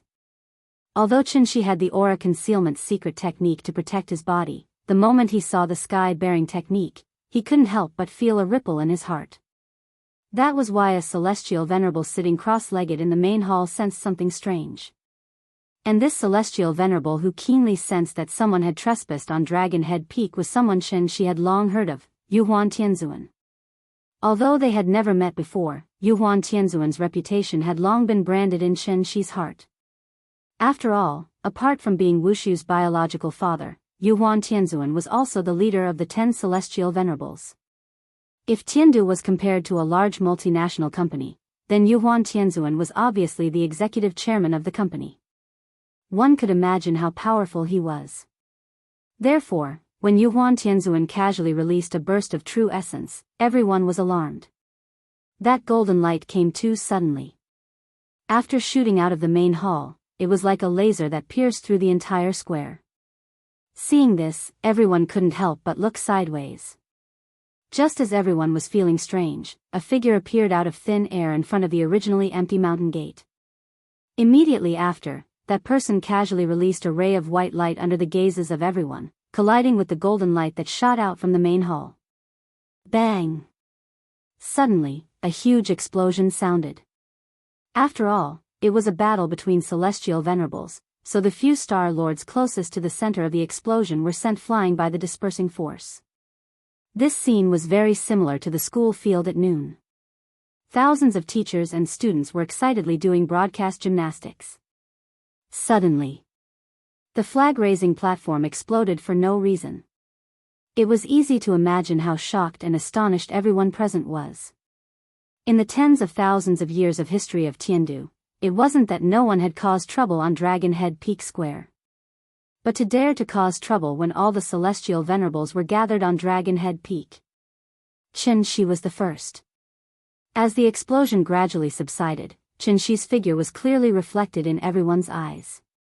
At the sight of this audacious intruder, some nearby immortal generals uttered long roars at once as they rushed towards Qin at the same time. How dare you! Everyone, follow me and take him down. I'd like to see which bastard dares to behave atrociously on Dragon Head Peak. What kind of joke was this? The 5 divine generals were in charge of guarding one area. Right now, all the divine generals were gathered at Dragon Head Peak, but someone still secretly touched their faces. If this wasn't collective dereliction of duty, then what was? Therefore, even without the orders of the celestial venerables, a divine general was dispatched from each direction to charge at Qin. Today, they had to take down this audacious intruder at the first possible moment and give the Empyreans an explanation. Everyone tacitly agreed that the intruder was doomed. But right at that moment, however, a shocking scene suddenly occurred. The 5 divine generals charged at the intruder from different directions at an extremely fast speed. However, the intruder didn't turn around and run away immediately. Instead, he frowned and clenched his right hand into a fist. Instantly, a long sword condensed from true essence appeared in his hand. Seeing this, the 5 divine generals were instantly enraged like provoked ferocious beasts. They couldn't help but want to tear this audacious intruder into pieces on the spot. Therefore, the 5 divine generals each took out their own trump cards. Regardless of whether this fellow could withstand it, the 5 divine generals roared angrily and launched an attack together. In an instant, brilliant light shot in all directions and the void shook. Surging true essence wreaked havoc in the air above the square. All kinds of Dharma treasures carried the endless anger of their owners and heavily smashed towards the intruder's location. At this moment, the long sword in Chen Shi's hand also began to dance. The Dharma idol's long sword shone with a green light and shone brightly in his hand.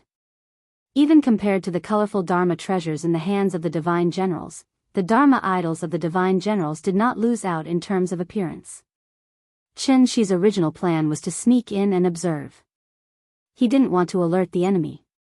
But now that the infiltration failed, he could only come up with Plan B. Plan B was actually very simple. That was, becoming famous in one battle. Establishing dominance through battle. Showing his strength at the peak of the soul formation stage to win respect and then talk to the 10 celestial lords as equals.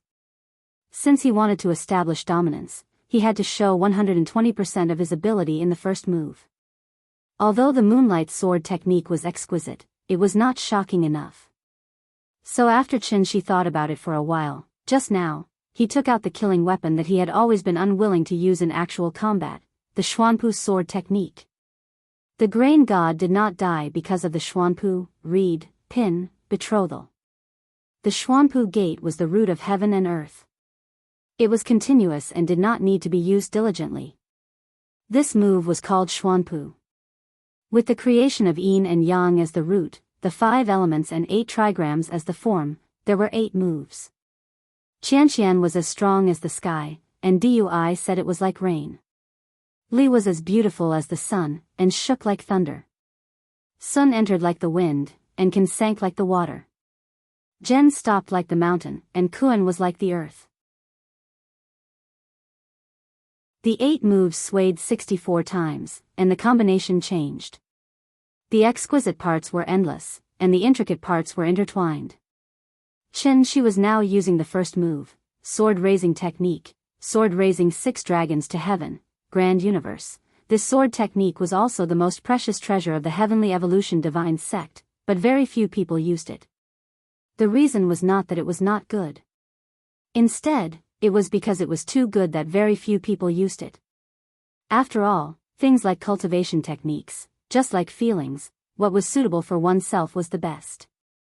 The Xuanpu sword technique was not suitable for Chen Shi. On one hand, it was because Chen Shi's cultivation was not enough. On the other hand, it was because this sword technique was very large and required one to use all their strength. This also meant that the Xuanpu sword technique was not suitable for ordinary battles. It was only suitable for a desperate fight at the end of the road. Therefore, the moment Chen Shi drew his sword, the entire sky seemed to darken. 6 golden sword lights surrounded Chen Shi. The sword hilts were below, and the sword tips were pointing to the sky. Like 6 hungry leeches, they crazily sucked out a huge amount of true yuan from Chen Shi's body, causing Chen Shi's aura to become much weaker in an instant. If it wasn't for the fact that he was forcing himself to look calm and composed, everyone present would have mistakenly thought that he was afraid. The 5 divine generals' Dharma treasures arrived with a loud bang. Chen Shi's sword lights also shot out in all directions. There were only 5 enemies, but there were 6 sword lights. Even if each person had 1 sword, there would still be 1 sword left. Therefore, Chen Shi shot the 6th sword at Yuhuan Tianzuan, who was sitting in the imperial hall. It was impolite to not return the favor. The moment the Xuanpu sword technique appeared, who could compete with it? The vast and continuous sword lights were as strong and hot as the sun. The moment the Dharma treasures of the 5 divine generals came into contact with the sword lights, they immediately trembled and let out a series of wang wang wang sorrowful cries.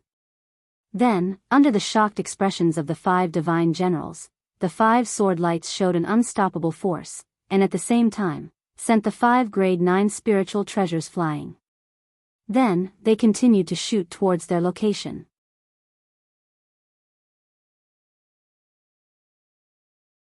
Chapter 4:18. Raising Sword Style. Sword raises 6 dragons to conquer the heavens, Great Qian Yuan. Since this place was called Dragon Head Peak, Qin Shi was going to trample the dragon head under his feet today. Sword Qi spread for 30,000 miles. Purple Qi and green robe flowing east. On Dragon Head Peak. Ultimate Emperor Palace. Everyone, please follow me, riding a horse with a sword, singing to the ends of the earth. After the sword radiance shot out, the 5 divine generals cried out in pain in unison. Then, the 5 of them flew back in the direction they came from at an even faster speed. In an instant, everyone was shocked. But what was even more surprising was that, just as the 5 divine generals were pushed back, a golden sword light brazenly pierced through the square and shot toward the imperial hall where the celestial venerables were with an earth-shattering momentum. At this moment, Yuhuan Tianzuan, who had been sitting cross-legged in the palace with his eyes closed, suddenly opened his eyes with a trace of surprise on his face. The sword radiance seemed to have split the void, so much so that when the sword approached the ultimate emperor palace, the bottom of the palace began to tremble slightly as if there was an earthquake. A battle between experts happened in the blink of an eye. Yuhuan Tianzuan frowned, and a trace of displeasure flashed across his face. He seemed to be blaming the 5 divine generals for their negligence, so when he saw that the sword radiance was about to shoot into the ultimate emperor palace, he immediately raised his hand and summoned the magic treasure that made him famous, the jade world glazed cup. This lamp was in the shape of a tower, narrow at the top and wide at the bottom. There was an inextinguishable golden flame in it, known as the myriad spirits ancient E. This magic treasure constantly revolved around heavenly venerate Yuhuan, so its name could be said to be known by everyone in the great world. However, although this magic treasure was famous, not many people had seen its true power. After all, Yuhuan Tianzuan was the leader of the celestial venerables of the 10 directions, so how could he casually fight with others? Therefore, when Heavenly Venerate Yuhuan took out the jade world glazed cup, Heavenly Venerate Wondrous Spell and Heavenly Venerate Xuanjin couldn't help but be surprised. When they looked at the sword light again, even their eyes couldn't help but change. In their perception, although this sword light was coming menacingly, the sword force was not released, so the 2 celestial venerables were unable to accurately judge its power. Then, under the gazes of the 3 celestial venerables, the jade world glazed cup flew out of the Emperor Extreme Palace and collided with the sword beam. Bang! An invisible force swept across the square, and waves of air that were as sharp as steel blades spread out in all directions. The energy hit the restrictions of the Imperial Extreme Palace and instantly shot out 10,000 rays of divine light. At that moment, the dragon heads sang loudly, and multicolored light filled the sky. The 5 divine generals retreated one after another. The Rakshasa star sovereign was at a loss. This scene was very much like a forest where gunshots rang out. Frightened birds fluttered about and flew away. The originally orderly square had become noisy because of this. It was as noisy as a market. How dare you! Yuhuan Tianzuan was furious. After a stern shout, he leaped out of the Imperial Extreme Palace. The berserk true essence that had been triggered by the exchange of blows between the 2 of them had also completely disappeared. It was as if nothing had happened. Everyone kept quiet out of fear and returned to their original positions, not daring to make any more noise. There is no such person as you in the world. Who exactly are you? Yuhuan Tianzuan hovered above the square, lowered his head and sized up Qin Shi before asking in a deep voice. Hearing this, the corners of Qin Shi's mouth curled up slightly. Then, he mimicked Yuhuan Tianzuan and slowly flew up from the ground. Only when he was at the same height as Yuhuan Tianzuan did Qin Shi reply with a calm expression, "This humble one is Qin Shi, from the lower realms." As soon as these words came out, everyone, including Yu Huan Tianzuan, was shocked. Tiandu was extremely particular about rules. As long as a celestial master was present, no one was allowed to make the slightest noise. It was precisely because of this that no matter how shocked the divine generals were, they were like wooden men standing in the square in a daze, silent and looking straight ahead. Lower realms? How is that possible? Yu Huan Tianzuan muttered to himself. Then, he suddenly opened his right hand and called the jade Huan glazed cup over again. In the probing exchange just now, Yu Huan Tianzuan was actually at a disadvantage.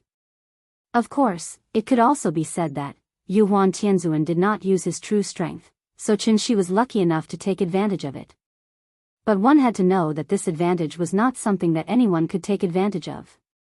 So, this stranger who claimed to be from the lower realms, was actually at the celestial master level? How was that possible? The first thought that flashed through Yu Huan Tianzuan's mind was that it was impossible. But then, Yu Huan Tianzuan seemed to have suddenly thought of something, and his expression suddenly turned cold. He stared at Qin Shi and asked in a deep voice, "You're from the lower realms? Could it be, you're the one who destroyed the 5-directional sacred palace?"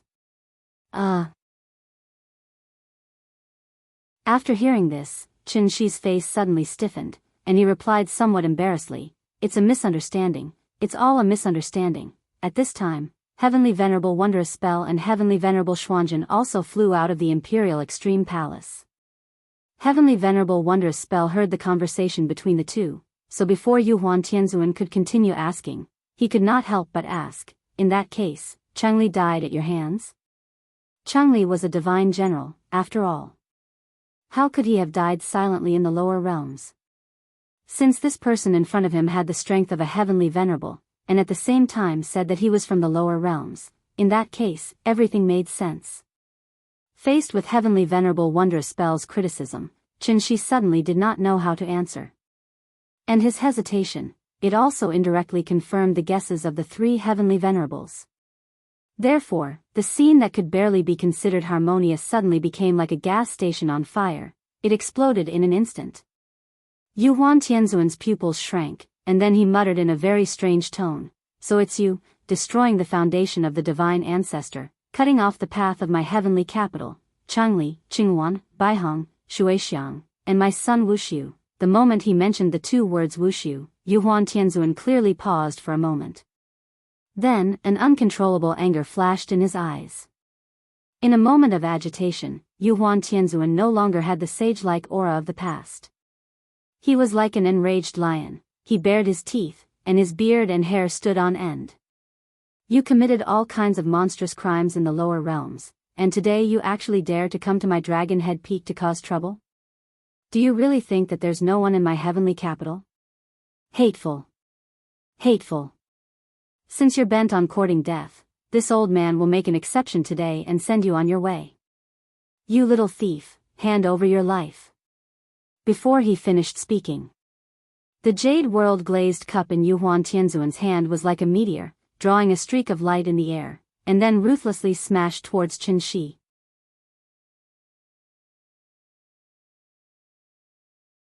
Chapter 419. If emotions could be expressed in reality, then Qin Shi would definitely send countless black question marks to Yu Huan Tianzuan. What was going on? Why was the development of things completely different from what he had imagined? Qin Shi originally thought that as long as he displayed the strength of a heavenly venerable, Tiandu would give him a high standard of reception. Who would have thought, after he displayed his strength, before he could even say a few words, Yu Huan Tianzuan directly flipped the table and turned hostile. In a rage, Yu Huan Tianzuan directly smashed the jade Huan glazed cup heavily at Qin Shi. And at this time, this treasure that was famous in Tiandu, just now, it fully displayed its true power to the world. Glazed hellfire, a sky lantern. Burning to the 8 wastelands, 10,000 spirits ancient E. The moment the jade Huan glazed cup flew out, this magic treasure was like a Kongming lantern that had been ignited, floating toward Qin Shi with raging flames.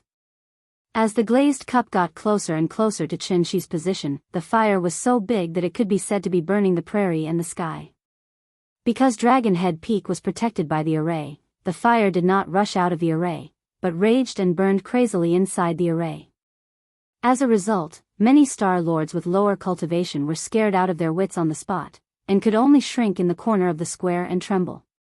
But what made people feel strange was, the raging flames filled the sky and swept through the square at the same time. The raging flames attached to everyone, but they could not feel the slightest bit of heat from it, as if the monstrous flames were just an illusion. Seeing this, everyone immediately felt a lot more at ease, so they all turned to look at the unlucky intruder. Where did this guy come from? He could actually make Yuhuan Tianzuan disregard his status and angrily teach him a lesson. Unlike the previous probing exchange, Yuhuan Tianzuan attacked with all his strength this time. So the moment Chen Shi saw the glazed cup smashing toward him, his brows immediately furrowed tightly.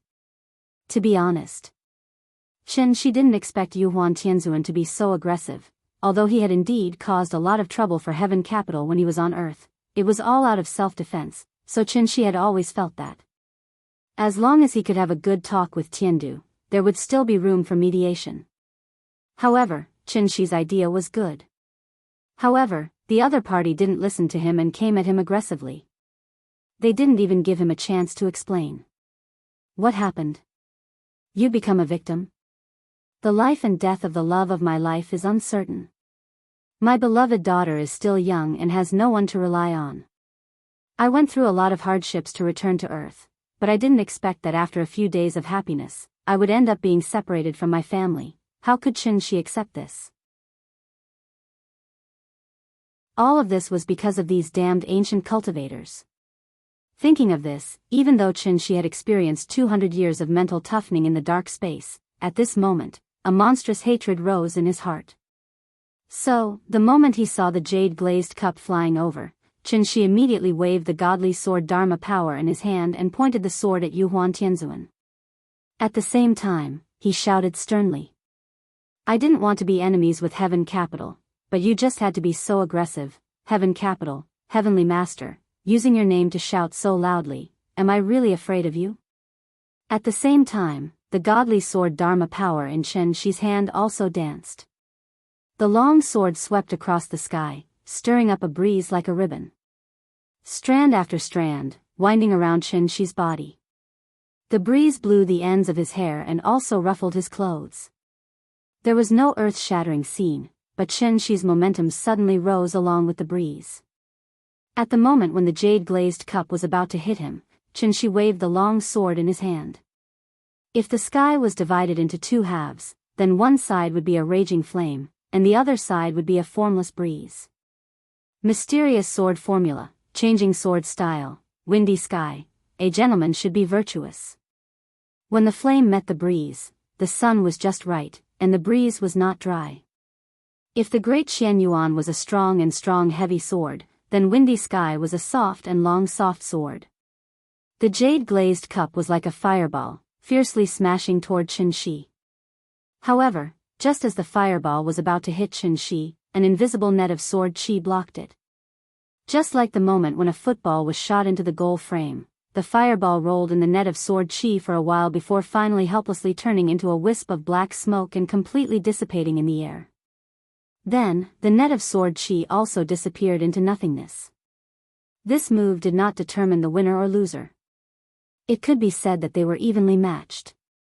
But it was also because of this, Heavenly Venerable Wondrous Spell, Heavenly Venerable Xuanzhen, and countless divine generals and star lords watching the battle in the square. Everyone was shocked by the strength Chen Shi displayed at this moment. There was actually someone in this world who could fight Yuhuan Tianzuan to a draw? What kind of joke was this? Yuhuan Tianzuan seemed to be a little surprised by Chen Shi's strength. Seeing that his attack had no effect, he suddenly let out a long laugh.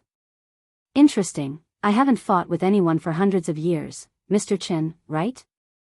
Today, this old man will remember your name first. Until the next day, I'll definitely not forget to place a memorial tablet for you in the Imperial Hall. As soon as he finished speaking, Yuhuan Tianzuan's figure flashed, and he charged toward Chen Shi.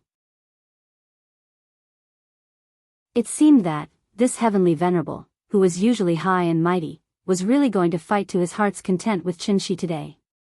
Seeing this, Chen Shi did not cower in the slightest. So what if you're a heavenly venerable? I'll send you to heaven today. Take another strike from my sword. The jade world glazed cup's flames surged, and the divine general's Dharma idol's sword momentum was endless. The two heavenly venerable cultivators collided fiercely in mid-air just like that. In an instant. The dissipating true essence was like ice blades and frost, shooting in all directions without distinguishing between friend and foe. Many divine generals could not dodge in time and were immediately injured by the chi energy, causing countless small scratches to appear on their bodies. These scratches seemed weak and harmless, but in fact, they carried the true essence imprints of Chen Shi and Yuhuan Tianzuan. Therefore, the moment the chi energy entered their bodies, these injured divine generals cried out in pain and hurriedly dodged to the side, trying to circulate their energy to force the destructive chi energy out of their bodies. Seeing that the battle had affected many people, Heavenly Venerable Wondrous Spell and Heavenly Venerable Xuanzhen exchanged a look and immediately flew back to Imperial Zenith Hall. They took the initiative to close the protective array of Dragon Head Peak so that Chen Shi and Yuhuan Tianzuan could fight more freely. As long as Yuhuan Tianzuan did not take the initiative to ask for help in this battle, no one could interfere. Although Heaven Capital was strong, it disdained to fight with many people, so it gave Chen Shi such a relatively fair battlefield. This was a battle between heavenly venerables. It was also a battle between two heavenly venerables for their respective dignity. Although Chen Shi did not come from the great world, he had successfully proved himself with his strength. He was not weaker than a heavenly venerable. Whether I'm wrong or not, I actually have some idea in my heart. You may not have noticed the title of each volume. This is the 4th volume, and the title of this volume is, coincidentally, This Student is Young and in His Prime. Hey, the climax scenes in the past were too short, so can you let me write a longer one this time? Maybe I didn't write well enough, so I felt very bored. Please forgive me, everyone. Be more tolerant of this newbie, so that the next book will be better. 3. Please remember the domain name of this book. 9 Heavens Divine Emperor Mobile Edition website.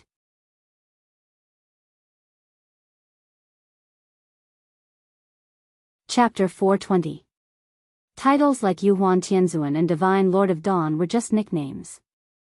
Since the strength of the 5 divine generals was equivalent to the Yuanying stage, then the 10 heavenly lords were equivalent to the soul formation stage. The difference between the soul formation stage and the Yuanying stage seemed to be only one stage.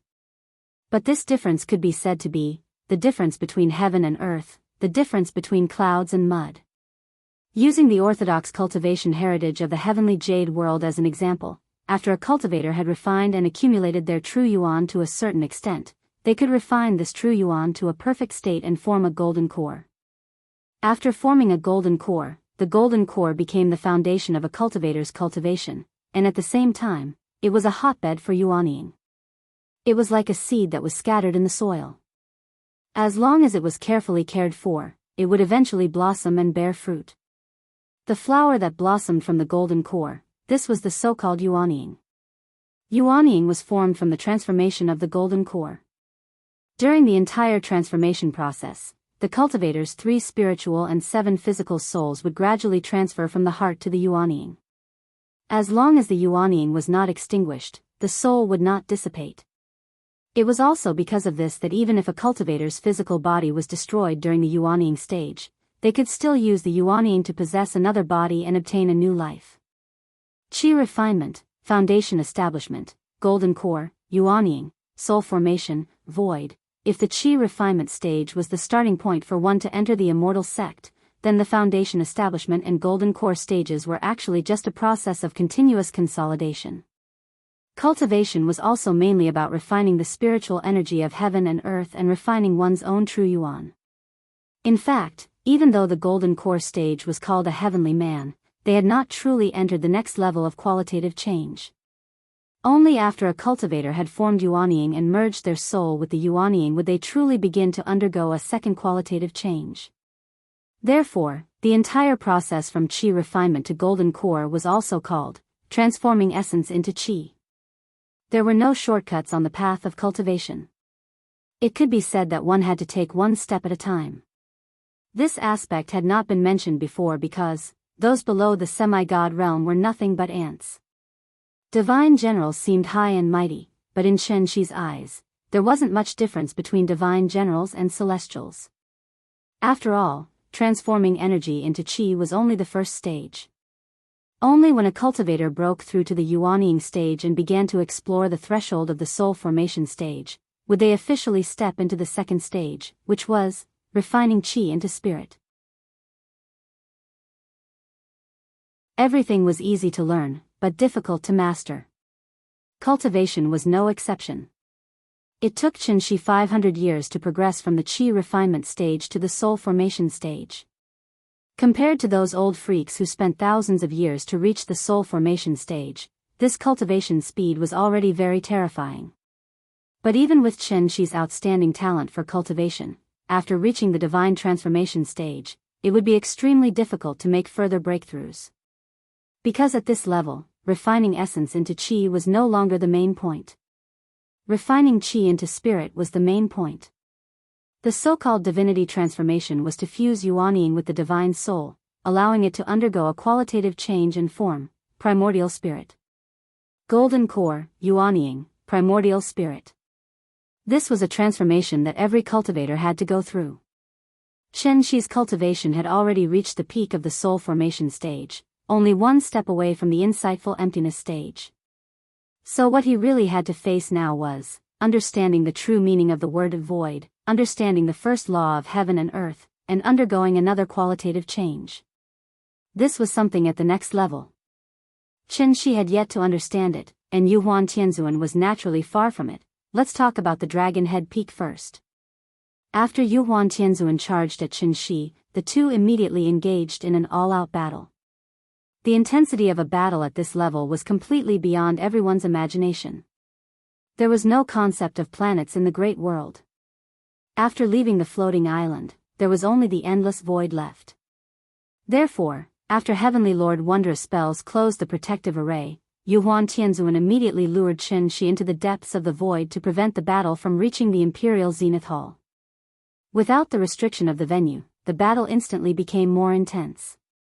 Heavenly Lord Wondrous Spells and Heavenly Lord Xuanzhen led a group of divine generals and celestial lords to watch the battle from afar. This battle shocked the entire great world. Almost everyone was watching this battle between heavenly venerables. The glazed glass lamp was blazing with red flames, and the divine general's Dharma idol sword shadows were endless. Astral winds blew, and divine light fluttered. The void trembled, and everyone looked down. If the floating island's protective array formation had not been personally set up by the Grand Pure Divine Ancestor, it would have been destroyed by the shockwaves from their battle. And as Yuhuan Tianzuan gradually revealed his full strength, Chen Shi also fell into a disadvantage. This was the first time Chen Shi was so passive in a battle since returning to Earth. On one hand, it was because he had not recovered to his peak state. On the other hand, it was entirely because of the jade-glazed glass lamp in Yuhuan Tianzuan's hand. In any case, Yuhuan Tianzuan was the leader of the 10 heavenly venerables. At the same time, he also had the help of a supreme treasure like the jade-glazed glass lamp. Chen Shi was alone and did not even have a weapon to back him up. Thus, he did not dare to face him head-on. Thus, Chen Shi could only retreat as he fought. He tried to find Yuhuan Tianzuan's weakness in the battle and defeat him in one fell swoop. After a fierce battle, Chen Shi had a rough idea of Yuhuan Tianzuan's strength. Although this old man's cultivation was high, it was obvious that he was slightly inferior. He was about the mid-stage soul formation. It was unknown whether it was because the great world was too peaceful, but Yuhuan Tianzuan's combat experience was clearly inferior to Chen Shi's because he had not experienced blood and fire. Thus, Chen Shi decided to show weakness to his enemy and silently look for an opportunity. If he was strong, he would be strong. If he was tyrannical, he would be tyrannical. When Yuhuan Tianzuan saw that Chen Shi kept retreating, he mistakenly thought that Chen Shi was afraid of fighting. Thus, he did not think much and immediately stepped up his attack, trying to create pressure for Chen Shi.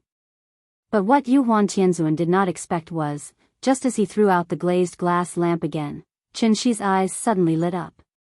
Found it. All the threats came from the jade-glazed glass lamp.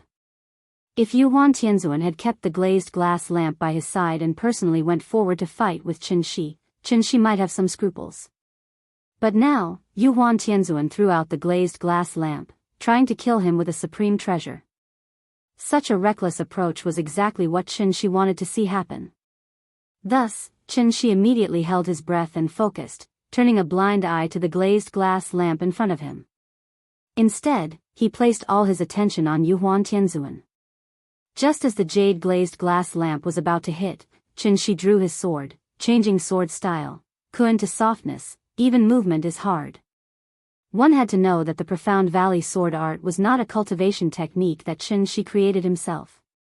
It was the culmination of a senior expert's lifetime of hard work, and then through the continuous refinement of the sect masters of the Heavenly Evolution Divine Sect, it was a classic that had been handed down for generations.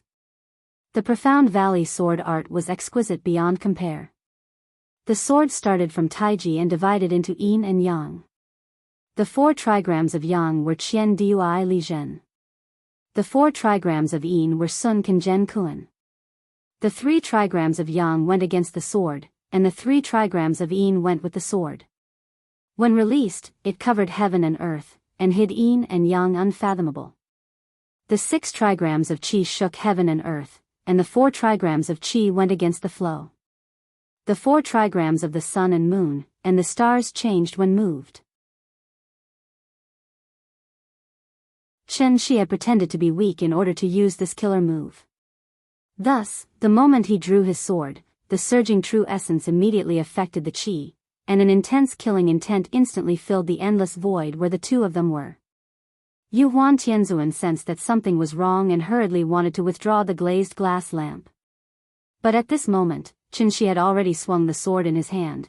Please remember the domain name of this book. .com, wonderful book mobile version website. .com.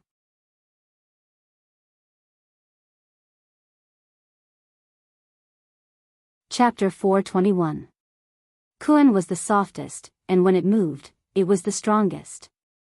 The moment this sword was swung out, an aurora appeared in the sky of the great world for the first time.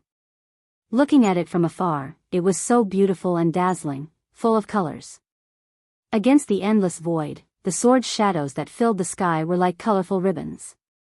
Ying gently floated toward Yuan Tianzuan along with the breeze. Then, the sword's shadows collided with the burning jade world glazed cup. But what was surprising was that, the sword's shadows were like ripples of water. The moment they touched the jade world glazed cup, they immediately split and floated to the sides, as if they were actively making way for the cup. The jade world glazed cup smashed toward Qin Shi like a hot knife through butter. Meanwhile, the sword's shadows circled around the lamp and gracefully drifted toward heavenly venerable Yuan. And this was the opportunity that Qin Shi had been waiting for a long time. At the cost of taking a hit from the glazed cup in exchange for a chance to hit Yuan Tianzuan with a sword. A sword for a cup. It seemed like there was no difference, but in fact, Qin Shi had profited. As the saying went, those who were barefoot were not afraid of those who were wearing shoes. He was an old bachelor. If it was purely a competition of Dharma treasures, he would definitely be at a disadvantage. Therefore, the strategy of harming the enemy while harming himself was clearly the best strategy. Therefore, by the time Yuan Tianzuan realized something was wrong, it was already too late for him to take back the glazed cup. As a result, Yuan Tianzuan could only watch as the sword shadows, which were like huge waves on the sea, came crashing toward him. Boom! With a loud boom, a magnificent scene similar to that of a planet exploding appeared before everyone's eyes. Along with the blazing light produced by the explosion, billions of needle-like rays of light shot into everyone's eyes. These rays of light still contained the true essence of the two celestial venerables, so when they entered their eyes, it gave people a heart-wrenching pain. Among them, those with lower cultivation levels were pierced by the qi on the spot, causing blood to seep out of their eye sockets. Except for the two Empyreans, Miao Fa and Xian Zhen, almost everyone was affected by the aftermath of the battle. The surging true yuan wreaked havoc in the boundless void, causing the 120,000 floating islands to tremble. The heavens of the great world, it was going to collapse. Fortunately, Every floating island had a protective formation left behind by the divine ancestor, so no matter how intense the battle was, it had very little effect on the residents of the islands. When the strong light began to weaken, everyone turned their heads, wanting to know the result of this battle as soon as possible. As everyone looked over, they could see that Heavenly Venerable Yuhuan was still facing off against the unknown invader in the distant void. It was as if nothing had happened. It was as if the victor had not been decided yet. Seeing this, everyone couldn't help but sigh.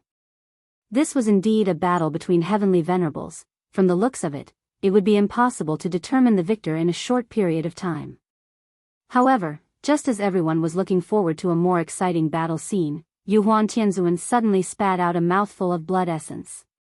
Then, he pointed at Chen Shi in horror and sighed. "Where did you come from? It's impossible for an expert like you to appear in the lower realm."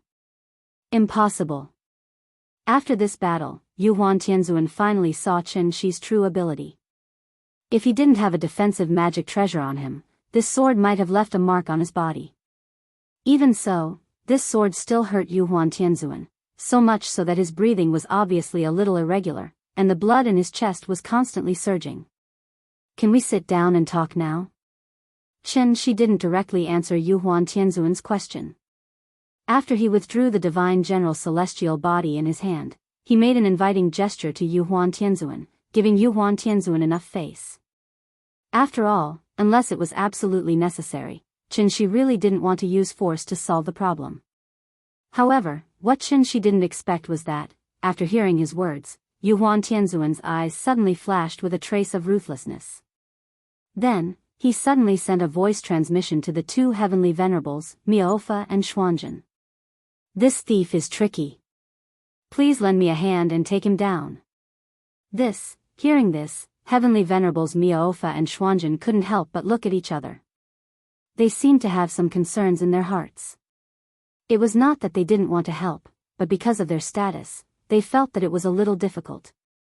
After all, the three of them were the high and mighty heavenly venerables of the 10 directions. Now, they actually wanted to join forces to attack one person. What would the onlookers think? As heavenly venerables, did they have any shame? Seeing that the two of them were hesitating, Yuhuan Tianzuan immediately added, "This person's origin is unknown. You have seen the moves that he used just now. His cultivation method seems to be more exquisite than the great clear orthodoxy left behind by the divine ancestor. Therefore, I suspect that he didn't come from the lower realm at all, but from somewhere else. This person has a big secret on him. If he can fall into our hands, it will be a great thing. I ask the two of you to help me capture him. Don't let him escape." At this point, if heavenly venerables Miaofa and Xuanzhen still didn't express their opinions, they wouldn't be giving Yuhuan Tianzuan any face. Moreover, after watching the battle just now, the two of them had developed a great interest in the Dark Valley sword technique that Chen Shi used. Therefore, after looking at each other, they directly rushed toward Chen Shi. Anyway, the 10 directions heavens had already lost all their face. What was the point of saying so much nonsense? As long as they captured this person, they could find a random reason to explain it to the onlookers. From the beginning to the end, Yuhuan Tianzuan didn't want to negotiate with Chen Shi. On one hand, it was because of Wu Shu's death. On the other hand, it was completely because an ordinary man was innocent, but treasuring a jade ring was a crime. Chen Shi contended empty-handed against Empyrean Yuhuan, who wielded a supreme treasure. Even so, he still held the upper hand.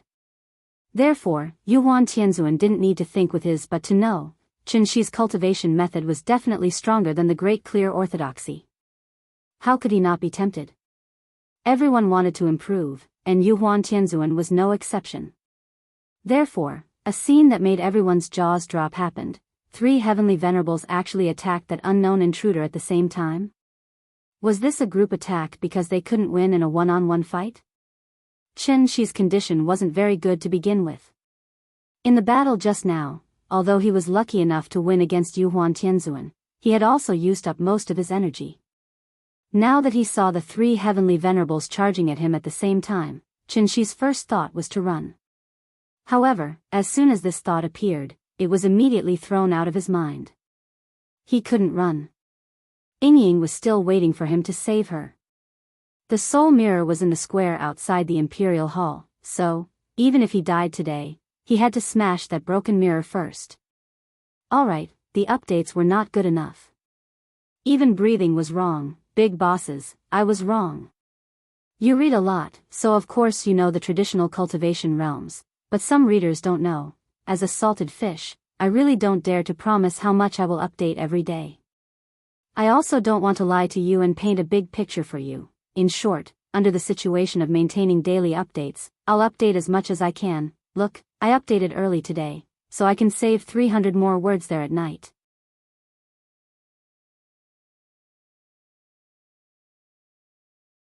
Chapter 422. Deep in the Void. The three heavenly lords no longer cared about their identities and attacked Qin with all their might. What was originally a one-on-one duel had now become a three-on-one brawl. It had been a long time since such a grand event had happened in the great world. Everyone hid on their own floating islands and watched as the four heavenly venerables engaged in a chaotic battle.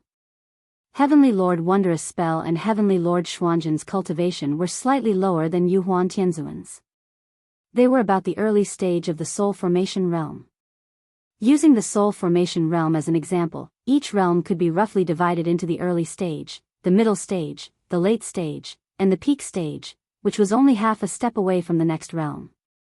Although Qin had already stepped into the peak of the soul formation realm, he had never recovered to his peak state. Moreover, he did not have any magic treasures on him. Therefore, when he was surrounded by two early-stage soul formation and one mid-stage soul formation, he suddenly felt a little powerless. He could barely deal with the attacks of the three of them, let alone counterattack. Although Heavenly Lord Wondrous Spell and Heavenly Lord Xuanzhen's cultivation were slightly lower, their magic treasures were also extraordinary. The Jade Huan glazed lamp was already powerful enough.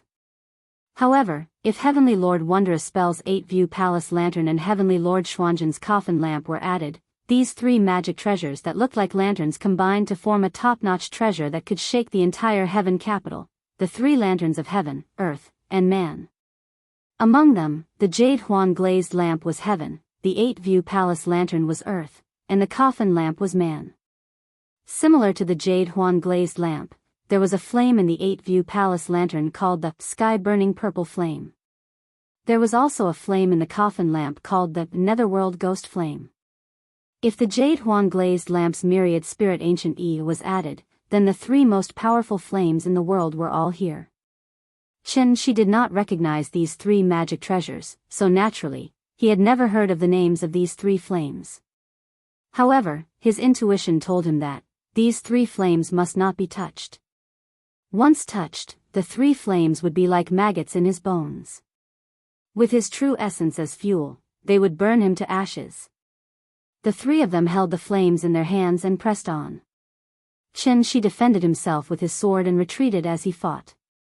Every time the two sides clashed, it was like fireworks on New Year's Eve, constantly blooming colorful lights in the void.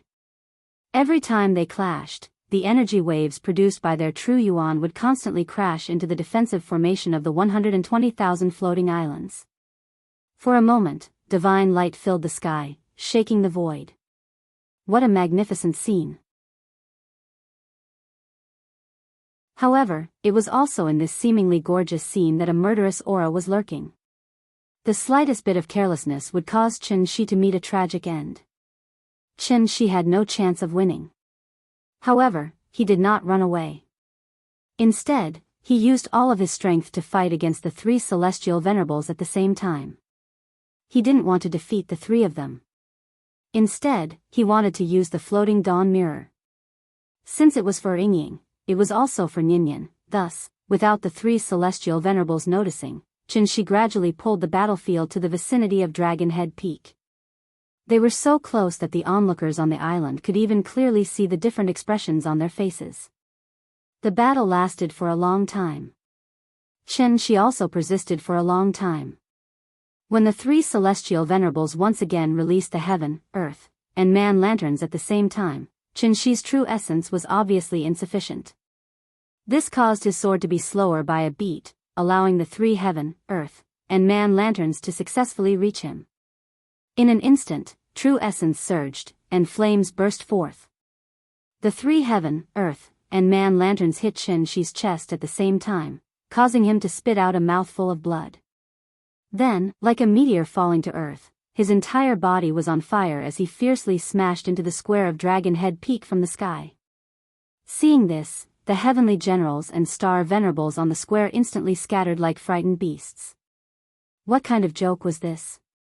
These were the 3 legendary heaven-burning divine fires. Just a little bit of it would probably cripple one's entire life. Thus, after Qin Shi's entire body was on fire and he heavily smashed into the ground like a meteor, he was the only one left in this huge square in an instant. If not for the protection of the array on the ground, he would probably have smashed a meteor crater on the spot. This person has a shocking cultivation, but unfortunately, he fell here today. Although he's our enemy, this old man can't help but feel pity for him. What a pity, what a pity. After retrieving the 8 scenic palace lanterns, Heavenly Venerate Wondrous Spell turned to look at the flames below. Seeing Qin Shi's aura gradually weakening, Heavenly Venerate Wondrous Spell couldn't help but sigh. Today, this person fought 1 against 3. Even if he unfortunately fell, it could be considered a glorious death. Whether friend or foe, just based on this strength alone, this person was enough to win the respect he deserved. While Heavenly Venerate Wondrous Spell felt sorry for Qin Shi, Yuhuan Tianzuan didn't seem to feel the same way. Because he had fought Qin Shi the most, Yuhuan Tianzuan didn't relax in the slightest even after Qin Shi had been hit by the 3 lanterns. Instead, he felt that this matter was rather strange. It wasn't that he was very clear about Qin Shi's strength. It was just a simple intuition. If it weren't for his pride, Yuhuan Tianzuan probably wouldn't have been able to resist the urge to deliver a few more blows. The 3 heavenly venerates flew in the air, each pondering something as they looked at the flames. However, at this moment, Qin Shi made his move. Originally on the verge of death, he suddenly erupted with an earth-shattering aura and crawled up from the ground. Before the 3 heavenly venerates could react, Qin Shi charged directly toward the soul mirror floating in the middle of the square. Oh no! We've been tricked. His target is the soul mirror. It was only now that Yuhuan Tianzuan truly understood Qin Shi's objective, and he hurriedly hurled the jade-glazed cup in his hand. Yuhuan Tianzuan's reaction was quick enough. However, he was still a beat slower than Heavenly Venerate Wondrous Spell. As soon as Qin Shi stood up, Heavenly Venerate Wondrous Spell transmitted his voice to everyone in the square. Everyone, heed my command. Protect the soul mirror. Do not let this person near the soul mirror even if you have to perish. Many of the divine generals were already standing not far away from the soul mirror, so they immediately rushed toward it upon hearing Heavenly Venerate Wondrous Spell's command and charged toward Qin Shi with all their might. Everything happened in the blink of an eye. Qin Shi ignored the raging flames on his body and pounced toward the soul mirror. Dozens of divine generals tried to stop him, but Qin Shi roared with bloodshot eyes like a crazed beast, "Get out of my way!" Before he could finish his sentence. The true origin energy that was filled with blood and chi was like a huge fan. In an instant, the tens of original infant stage cultivators were sent flying. Back then, Zhao Zilong had entered and exited Changban 7 times. Today, Qin Shi was going to enter and exit Dragon Head Peak 7 times as well. This was the so-called, where the sword points, the heart points. The road ahead is perilous. Even if there are millions of enemies, I will still press on. Please remember the domain name of this book, .com, the mobile version of wondrousbook.com.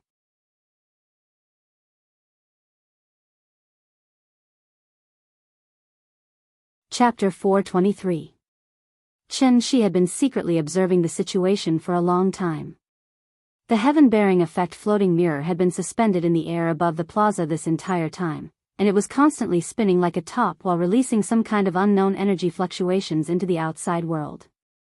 From the looks of it, the soul mirror seemed to be in use right now. Qin Shi had been imprisoned in the dark space for 200 years, so he had no idea how much time had passed in the outside world. However, seeing that the heavenly venerates and the 5 divine generals were still on Dragon Head Peak, Shi was extremely hopeful. He could only pray that there was still time. Ying's soul wouldn't dissipate as long as the soul bridge wasn't completed. As such, he had to take the soul mirror. Even if he couldn't, he had to disrupt the ceremony today. From beginning to end, Shi's goal had always been resolute. In order to successfully approach the soul mirror, Shi had even used himself as bait to take on the three divine flames head-on. He then pretended to be defeated in order to make the three heavenly venerates let their guard down. After all, no one would have thought that everything he was doing was for the soul mirror. On Dragon Head Peak, Shi charged toward the soul mirror as quickly as he could in his entire life. The three heavenly venerates were flying in the sky, and even though they understood his intentions, it was already too late for them to stop him. The only ones who could stop Shi were the 5 divine generals who were closest to the soul mirror. The divine generals naturally had varying cultivation bases. Some were early Yuanying, while others were peak Yuanying. In short, none of them were weaker than Yuanying. However, when Shi was faced with these Yuanying, it was as if he had been injected with stimulants, and he instantly unleashed an astonishing aura that was far more powerful than before. Peak Soul Formation Stage. Blood Essence Ignition. Shi had just consumed a complete nourishment pill refined from the Adumbra flower not long ago.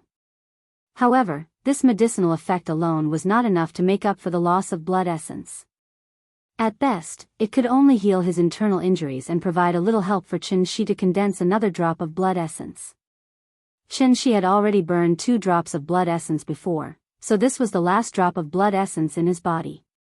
Once this drop of blood essence was completely burned out, Shi would fall into an extremely weak state. If he wasn't careful, he might even die because of this. Did he regret it?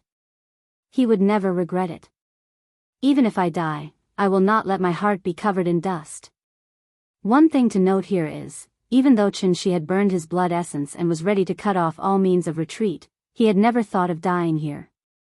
Because he still had to go home. He would go back to visit Ying and take care of Ninian.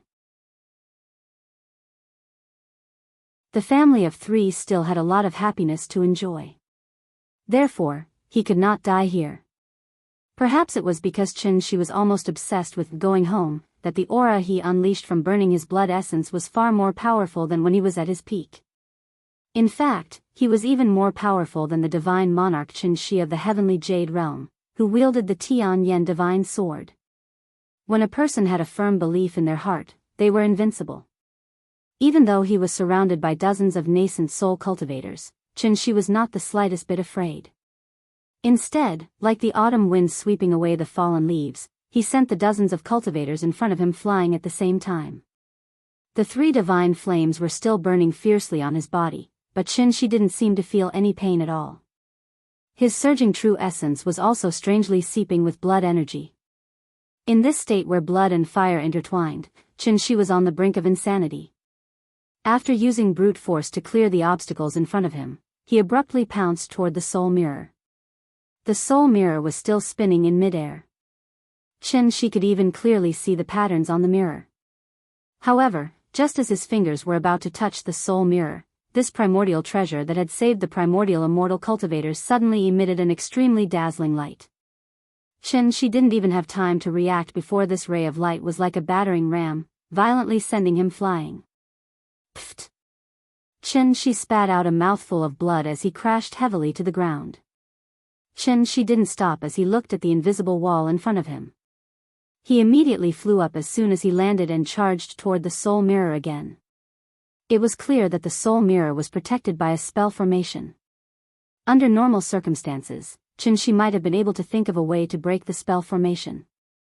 However, in today's situation, he could only rely on brute force to break the spell formation.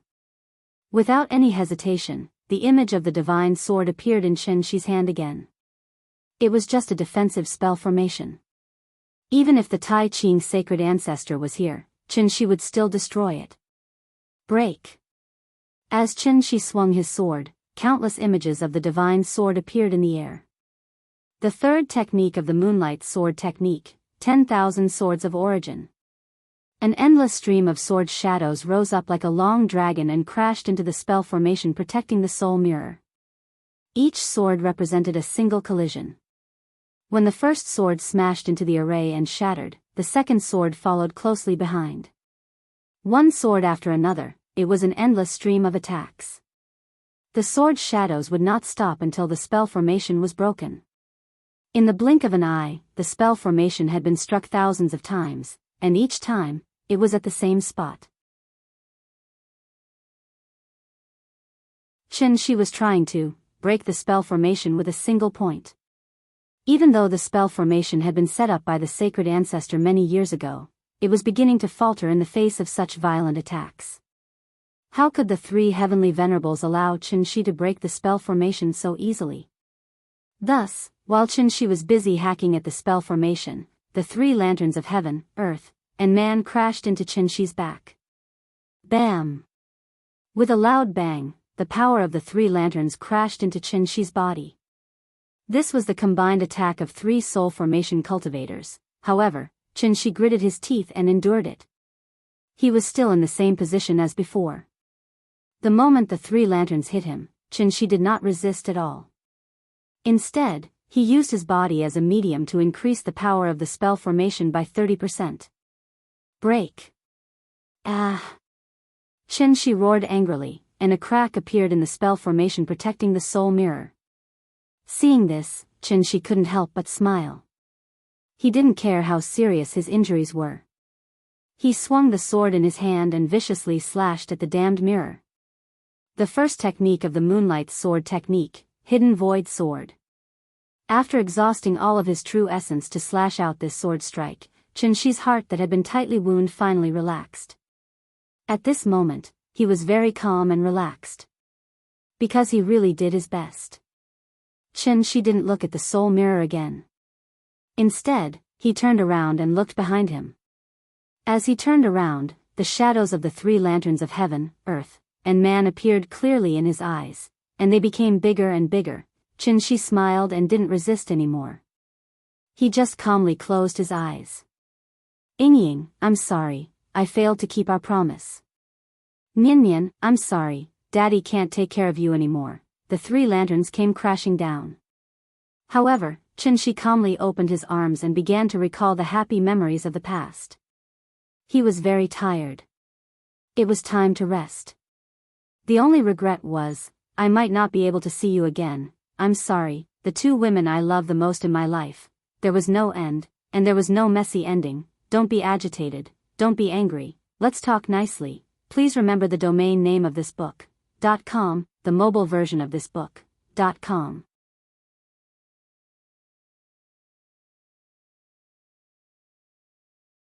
Chapter 424. On Dragon Head Peak. The array formation protecting the soul mirror was actually set up by the Grand Pure One himself. Although many years had passed and the power of the array was no longer what it used to be, it was not something a peak soul formation cultivator could easily break. Under the state of burning essence blood, if Shi was determined to run, the three lanterns of heaven, earth, and man would not be able to easily hit him. However, he did not run. Instead, he gritted his teeth and endured the combined attack of the three celestial venerables. He used his body as a medium and successfully transferred the power of the three celestial venerables to the array formation. With the combination of the two, the array formation was immediately broken. Defensive formations generally had a self-healing ability, so even if the formation was broken, this small hole, which was only an inch wide, would quickly heal. At that moment, there was not much time left for Shi to react. There were actually only two choices left for him. He could leave decisively before his blood essence was completely burned and find an opportunity to return to Dragon Head Peak in the future to take revenge. Or he could fight to the death and use this once-in-a-lifetime opportunity to destroy the soul mirror in one fell swoop. Shi did not know when Heaven Capital would be able to build the soul bridge. If the soul bridge was built quickly, then what should he use to save Ying? Wouldn't everything still be back to square one? Therefore, he chose the second method. Instead of running, he resolutely swung the sword in his hand. He, who was already covered in wounds, completely lost the ability to resist after using all his strength to swing the sword. This was the core of the entire great world, and also the most noble place in heaven capital. In addition to the 3 celestial venerables who were eager to take him down, there were also countless 5 divine generals and Rakshasa starlords watching from the side. Chin-shi chose his lover and gave himself up. After all, the 3 celestial venerables were not wooden dummies. Naturally, they would not give him time to think calmly. When Chin-shi decided to swing that sword, the 3 lanterns of heaven, earth, and man once again smashed towards him. Are you willing to sacrifice yourself for your lover? Human nature could not withstand the test. Perhaps if the scene was different, Chin-shi would not necessarily give himself up to save Qin Ruoying. But at least at this moment, he still bravely shouted that, I am willing. Compared to everyone present, Chin-shi's cultivation was indeed very high, but he was not at the invincible Vajra level. Without the protection of a magic treasure, how could the combined attack of 3 celestial venerables be so easy to withstand? He had already taken it head-on twice, so when he saw the 3 lanterns of heaven, earth, and man smashing toward him again, Chin-shi calmly closed his eyes. The 3 lanterns came crashing down. Chin-shi could even clearly feel a wave of heat hitting his face. After that, the dazzling flames swallowed him up like a ferocious beast from the primordial times. Boom! A huge explosion rang out from the Dragon Head Peak once again, causing the entire floating island to tremble violently. The place where Chin-shi was standing suddenly burst into flames. The fire was extremely ferocious. Whether it was the air or the bricks, everything was ignited at the slightest touch. If it weren't for the Imperial Extreme Hall being protected by a grand array, it would have long been turned into ruins by the raging flames. When the surrounding heaven and earth spirit Qi had been burned out, a vacuum appeared in the square. The fire filled the line of sight. Yuan Tianzuan had been using his divine sense to observe Chin-shi's situation. In his perception, Chin-shi's aura was getting weaker and weaker, and he estimated that it wouldn't be long before he was completely burned to ashes. Thus, Yuan Tianzuan filled the square with soul-summoning banners, as if he had set up an inescapable net. As long as Chin-shi's primordial spirit left his body, the soul-summoning banners would directly detain him and leave him for Yuan Tianzuan to slowly torture in the future. Without his physical body, no matter how strong Chin-shi was, he was just a tiger without teeth and claws. When the time came, wouldn't he be at his mercy? It had to be said that Yuan Tianzuan's idea was indeed very good.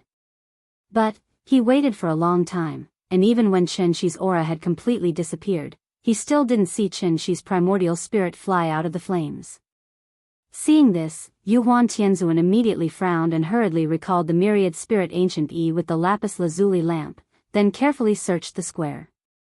The square was surrounded by soul-summoning banners. As long as Chin-shi's primordial spirit left his body, it would definitely be captured by the soul-summoning banners. Chin-shi was already in a state of exhaustion, so his primordial spirit should be very weak. How could it have silently escaped from under his nose? What's going on? Where is he? Where did his primordial spirit go? After being hit by Chin-shi's sword, the soul mirror fell to the ground like a broken mirror, motionless. And where Chin-shi had been? At this moment, there was nothing but a charred ground. The 3 celestial venerables carefully looked around. In the end, it was Celestial Venerable Wondrous Spells who broke the silence first. Could it be that his primordial spirit didn't leave his body? Instead, it turned into ashes along with his body? A trace of anger flashed across Yuan Tianzuan's face when he heard this. He couldn't help but flick his sleeves. Impossible. This person's cultivation is unparalleled. Does he not understand the principle of sacrificing the rook to save the king?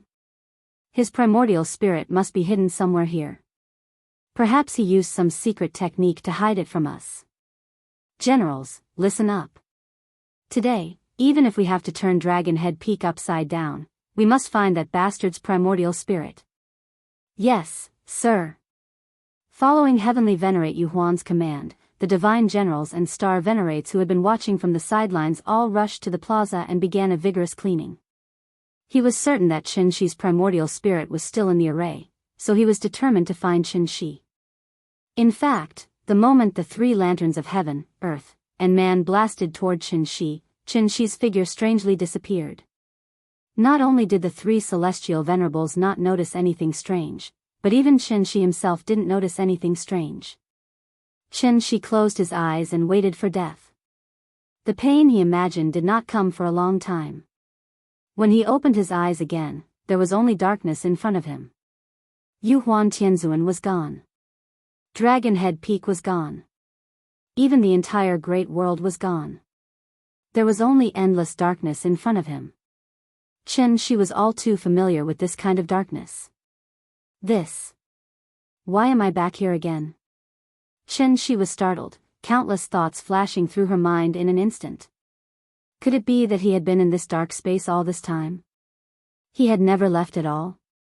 Everything he had experienced before. Was it all an illusion? How could it be? Qin Shi instinctively wanted to fly up and take a look. At this moment, he suddenly felt a heart-wrenching pain from his body, along with a familiar burning sensation. Thus, Qin Shi immediately checked his condition and confirmed that these injuries were caused by the three lanterns of heaven, earth, and man. In other words, everything he had experienced before was not an illusion. So, did he return to that endless space of darkness? Thinking of this, Qin Shi's heart suddenly felt as if stormy waves had been set off. She couldn't figure out what was going on. This place was really too strange. Just as Qin Shi was puzzled, a woman's voice suddenly rang in his ears. Do you regret it? Please remember the domain name of this book. 9 Heavens Divine Emperor Mobile Version Website.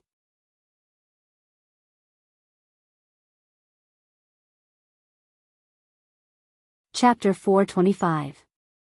Do you regret it? In the endless darkness, a woman's voice suddenly rang softly in Qin Shi's ears. The woman's voice was gentle and soft, and there seemed to be some sadness and sorrow lingering in it. And it was such a seemingly simple question. In Qin Shi's ears, it was no less than thunder in the sky. Who's talking? At this moment, Qin Shi was like a cat with its hair standing on end. His body shook violently, and a ring-shaped true origin light pillar suddenly flew out of his body. The light pillar dispelled the darkness, and also calmed Qin Shi down a little. Then, he focused and held his breath, and began to look around vigilantly. Qin Shi was very familiar with this mysterious dark space that had imprisoned him for 200 years. Just like the last time he was here, there was nothing in this place. There was no light, no air, no radiation, no magnetic field, there was no spiritual energy of heaven and earth. But the woman's voice just now was so real, as if she was leaning against his ear and whispering softly. For safety reasons, Qin Shi immediately released his divine sense, and with himself as the center, he carefully explored the darkness. But, in this endless darkness, there was not even a speck of dust, let alone a person who could speak. Could it be that I'm hallucinating? Qin Shi was somewhat uncertain. After all, he had experienced too many strange things, and his brain could no longer react. But just as he was feeling puzzled, the woman's voice rang again. Do you regret it? This time, Qin Shi finally heard it clearly. He was not hallucinating, and there was really someone leaning against his ear and whispering softly. After confirming that he did not hear wrongly, Qin Shi's heart suddenly trembled violently. Because, he had no idea where the voice came from. It felt as if a female ghost was leaning on his back, asking him if he had eaten dinner today, and he turned around to look for her, but he could not see the female ghost. How could Qin Shi not be surprised? There was actually someone in this world who could approach him silently, and he could not sense the other party's presence at all? How was that possible? After all, no matter how severe his injuries were, he was still at the peak of the divine transformation stage. However, he was unable to detect this woman's aura at all. He couldn't even pinpoint the direction of her voice. Who is it? Are you talking to me? Can you show yourself? Qin Shi asked her question towards the void. The woman did not answer him. After a while, the woman's voice sounded again. Do you regret it? It was still the same problem. This made Qin suddenly realize. The woman's tone was exactly the same as the previous 2 times. He felt that she was like a recorder that could only repeat the same sentence over and over again. Regret what? Do you regret it? I don't understand what you mean. Can you be more specific? Do you regret it? F***CK. Do you regret it? Do you regret it? No matter what Qin said, women would always say the same thing. Therefore, Qin thought about it seriously. He was a coding farmer, so he was naturally very familiar with mechanical commands. Therefore, Qin was very suspicious that this woman should be a reflection left behind by a senior expert. She did not have the ability to think and could only follow the program settings mechanically. If the woman's question was the username, then Qin's answer was obviously the password. Only by providing the correct password could he successfully log into the account and proceed with the next step.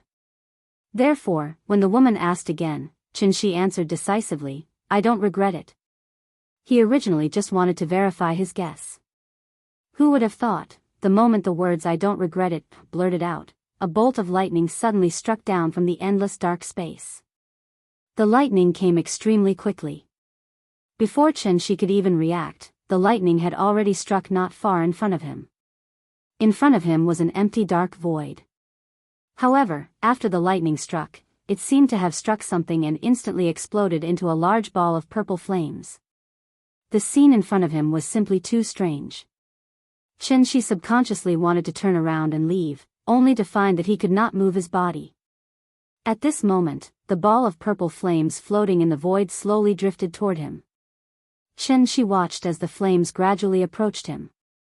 He tried his best to break free, but his body seemed to have been separated from his soul and did not listen to his commands at all. One had to know that he was at the peak of the soul formation stage. At this moment, he was like a puppet that was being manipulated by someone at will. Faced with such a strange situation, Qin suddenly had a human emotion that had not appeared in hundreds of years: confusion and helplessness. Confusion and uneasiness. Humans were always afraid of things that they did not know, and Qin was no exception.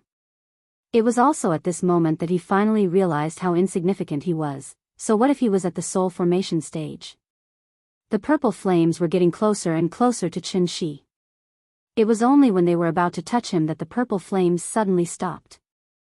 Then, under Qin's dumbfounded expression, a shackled arm covered in scars suddenly stretched out from the flames. First it was the left hand, then the right hand. Like Sadako crawling out of a TV, the person slowly crawled out of the flames along with the clanking sound of the shackles. Perhaps it was because of the spell, but Qin could not see the person's face at all, so he could only judge based on the slender figure and the high bulging chest. The person in front of him should be a woman. The way the woman appeared was very strange, but what really shocked Qin was the way the woman was dressed. He saw that her wrists, ankles, neck, waist, abdomen, ribs, and shoulder blades were all locked in shackles.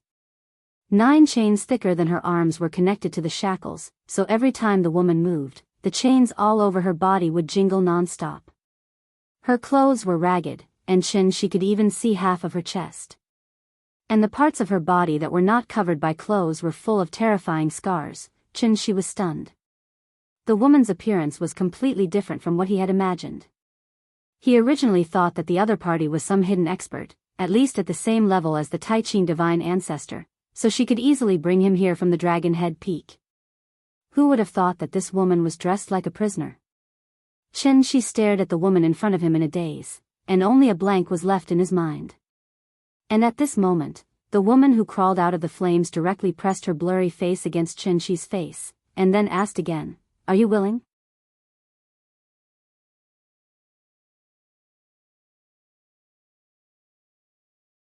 Chapter 426.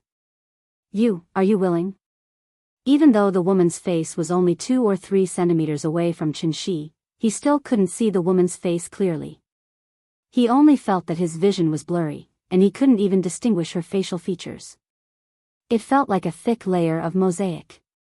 Qin didn't know what the woman wanted to ask, but he didn't dare to answer.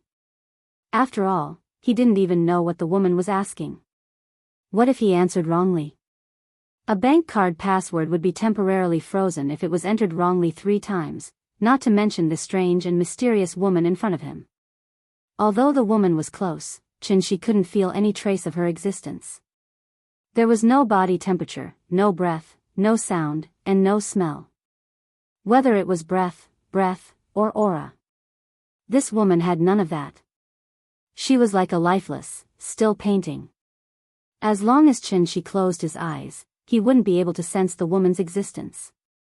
But as soon as he opened his eyes, the woman's blurry face would immediately appear in front of him. Are you willing? Just like before, the woman waited for about 2 minutes. After seeing that she didn't answer, she asked again. Her voice was still so gentle and soft. After she heard this, the pressure in his heart increased. Should he answer? Or should he not answer? She was tied to the ground by the woman. Other than his head, his body was completely out of his control. This stalemate obviously wasn't a good idea. So, after she thought about it again and again, he asked tentatively, "Dare I ask? What's your question?" "There's only one question, are you willing or not?" "How can I answer that?" She originally only wanted to test her, to see if the woman would still ask questions mechanically like before. But he didn't expect that after the woman listened. Her head suddenly moved slightly, as if she was looking at him up and down. Seeing this, she suddenly had a guess in his mind. This woman didn't seem to be a simple reflection. Sure enough. After the woman looked at him up and down, she asked the question. "Are you willing to sacrifice yourself for your lover?" "I'm willing." As soon as the woman finished speaking, she gave the answer decisively. Wasn't this nonsense? If it wasn't for Ying, how could he be easily defeated by 3 heavenly masters? She could be considered to have walked through the gates of hell. Although he couldn't figure out why he suddenly returned to the dark space, it didn't stop she from making bold guesses. This must have something to do with this mysterious woman. Since the woman had brought him back from the gates of hell, she probably wasn't just playing with him for fun. Therefore, after much consideration, she decided to answer the woman's question first. He also wanted to see what strange reaction the woman would have next. However, what she didn't expect. He gave the answer, but the woman did not respond at all, as if a computer had crashed. She was depressed. After 2 or 3 minutes, she slowly raised her right hand and gently placed it on She's cheek. The arm that was shackled and covered in scars was so real. However, she didn't feel like he was being touched by a foreign object. This scene was very strange. It was like the sun shining on the arm, and then the shadow of the arm was reflected on She's face. She couldn't feel the woman touching him at all. However, his eyes could clearly see that the woman's palm was continuously caressing his face. What's going on? The woman's behavior made she very uncomfortable. However, there was nothing he could do. He could only watch as he was being molested. He was at the peak of the soul formation stage, but now he was reduced to such a state. It was really sad and lamentable. Since he couldn't resist, he could only endure silently. She closed his eyes with a numb expression, but his mind was working quickly.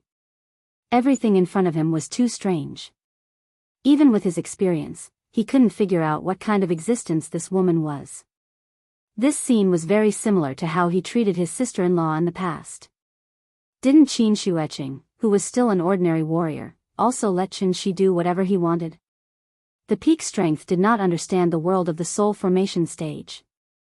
Just like the soul formation stage did not understand the world of the void realm. Even when facing his master, Shi didn't feel so lost. So it was obvious. This mysterious woman in front of him. She might not just be a void realm expert. Thinking of this, Shi couldn't help but open his eyes and keep looking at the woman in front of him. He was trying to find a secret from the woman. But at this moment, in the depths of the endless void, a bolt of lightning suddenly struck down. The moment the lightning flashed, not only was Shi shocked, but even the woman seemed to be shocked. The woman hurriedly turned her head to look, and the chains on her body suddenly made a ding-ding-dang-dang sound. Then, Qinshi's divine sense seemed to have been electrified, and he finally detected a trace of vital essence fluctuation in the depths of the void.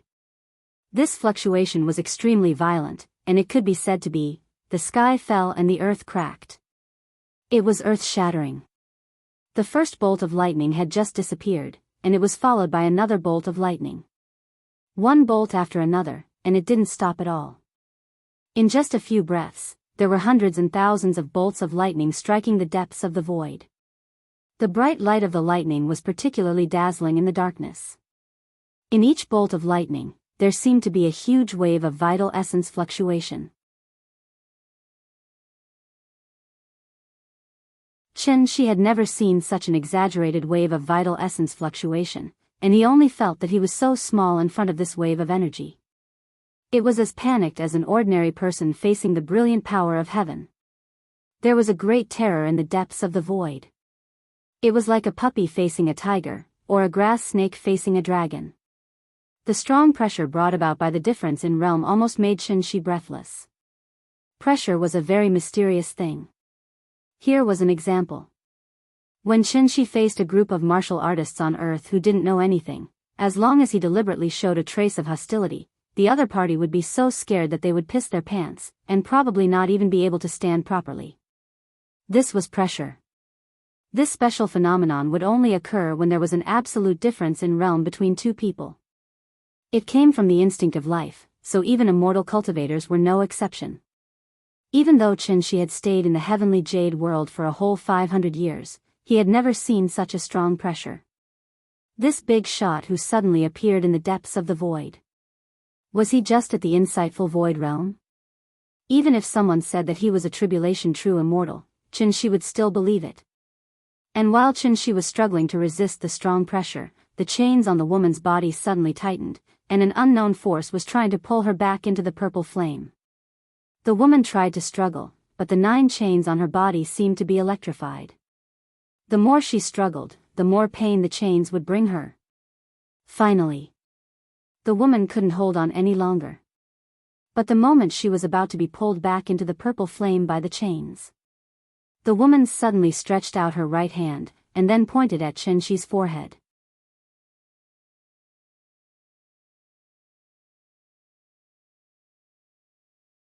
Chapter 427. In the depths of the void, dazzling lightning flashed one after another. Although there was no sound of thunder, every time the lightning flashed, it would set off a huge wave of vital essence. A strong pressure kept surging from the darkness. Qinshi was in the middle of this pressure. He only felt that he was now like a small sampan floating in the sea, and could be crushed into powder by the stormy waves at any time. Qinshi struggled against the invisible pressure from the depths of the void. The woman struggled against the 9 chains on her body. There seemed to be an unknown power in the purple flame, and it was this power that restrained the mysterious woman in front of him. The woman struggled frantically. But these 9 chains seemed to be wrapped around the capstan of an ancient city gate. Every time the capstan turned, the chains would tighten inch by inch toward the purple flame. Purple flame, azure lightning. The mysterious woman, 9 chains. Everything looked so strange. But the really strange thing was, no matter how shocking the scene in front of Qinshi was, he did not hear any strange sounds. Except for the occasional clanging of the chains, Qinshi could not hear any sound. The dark space was still so quiet. Even if the woman seemed to be howling at the sky, Qinshi did not hear any sound she made. It was as if he was deaf. Apart from that strong pressure, even his divine sense could not detect any unusual fluctuations. What was happening in front of him? It was completely beyond the scope of Qinshi's understanding. The lightning flashed faster and faster, and the purple flame grew stronger and stronger. The woman was gradually unable to hold on. But the moment she was about to be pulled back into the flame, the woman's right index finger suddenly pointed between Qinshi's eyebrows. At that moment, Qinshi suddenly felt a bone-piercing chill. It was as if his eyebrows had suddenly touched a piece of ice. It was so cold that he could not help but shiver. Then, Shi did not even have time to react. The past events of his life rushed to his mind like a tide and appeared in front of him one by one. It was like a movie that started rewinding at 32 times the speed of the movie when the ending was clearly shown. From Longzhou Peak to Daiyu Island, from Shangjing to Zhonghai, from Tianxian to Earth, Shi also reverted from Soul Formation to Yuanying, then to Golden Core and Foundation Establishment, and finally back to being an ordinary person. The timeline was reversed, and the past was still vivid in his mind. Shi was like a spectator sitting in front of the TV, watching his life in a daze. Soon, the movie returned to the beginning. It was the scene when he worked overtime until late at night and couldn't get a taxi, so he could only run home in the rain. A bolt of lightning struck down, the image stopped abruptly. "It's you?" He turned around and looked at her with a gentle gaze. However, in the blink of an eye, his thoughts had already turned 1,000 times. Shi gaped at the mysterious woman in front of him. He had thousands of questions in his heart, but before he could ask, the woman was dragged back into the flames by the chains. And the moment the woman entered the flames, she seemed to have heard Shi's voice, so a faint smile appeared on her originally pained face. Although Shi couldn't see the woman's face, he could clearly feel that the woman seemed to be smiling at him. Finally, the woman's figure was swallowed by the purple flames. The lightning in the distance disappeared in a flash. After the purple flames fluttered for a moment, they instantly disappeared like fireworks. And as the flames went out, the pressure that came from the depths of the void also slowly faded. Shi was like a spectator, staring blankly as the darkness enveloped him again. Everything returned to silence. He could finally move again. Huff, huff, huff, as soon as he was free, Shi couldn't help but start to pant heavily. Although the strong pressure had disappeared, he still hadn't recovered from the fear. Shi forced himself to calm down a little, then sat cross-legged in the void. And at this moment, Shi suddenly realized that his injuries had healed, and the true origin in his body was abundant, almost at the peak. What was going on? Could it be that the woman cured him before she left? Thinking of this, Shi couldn't help but be shocked, and he suddenly had an illusion that he was trapped in a deadly illusion. Illusion attacks the heart, and attacking the heart was the most important thing. There was nothing in the dark space, so naturally there was no reference. After Shi's strength recovered, everything seemed to return to the moment when he opened the gate of heaven with his sword and fell into the dark space. So he couldn't help but wonder if he had fallen into some kind of illusion again. Everything that he had experienced before, was it all just an illusion? This guess was actually very reasonable. After all, illusion arrays were usually more terrifying than killing arrays. However, Shi immediately rejected this guess. Impossible. Absolutely impossible. The pressure was so real, and the woman's existence was so real. No illusion could be so realistic, so everything that he had experienced just now was definitely real. Shi had encountered the insightful void before, because his master was at the insightful void. And Shi had been lucky enough to see the Tao integration above the insightful void. However, even a Tao integration stage senior wouldn't be able to exert such terrifying pressure on him. So, the great terror that was emitting such a strong pressure in the depths of the void was definitely not at the insightful void stage, and might even surpass the Tao integration and reach the legendary tribulation bath. Immortal cultivation, immortal cultivation. This was the real, immortal. Shi didn't sense any aura from the woman. But just based on the 9 chains on her body and the moves she showed before she left, Shi had reason to believe that this woman should be at the same level as that great terror. Moreover, this mysterious woman seemed to have an inexplicable kindness toward him. Coupled with her last finger, Shi instantly had a guess in his heart. Could it be the reason why he went to the heavenly jade world for no reason? Everything was because of this mysterious woman just now? Shi's heart was filled with questions. But no matter how hard he racked his brains, he still couldn't figure out the reason. There were still too few clues. One had to know that this was an important figure that only existed in myths and legends, and he was lucky enough to come into close contact with her today. Although he only said a few words, he resisted a strong pressure. But for Chen Shi, who was already at the soul formation stage, this kind of experience was very rare. So, he immediately sat cross-legged in the void and began to carefully recall the entire process of the woman's appearance. He tried to gain some experience from it, but he didn't expect that when he sat down for a whole 300 years. Please remember the domain name of this book. 9 Heavens Divine Emperor Mobile Version Reading Website.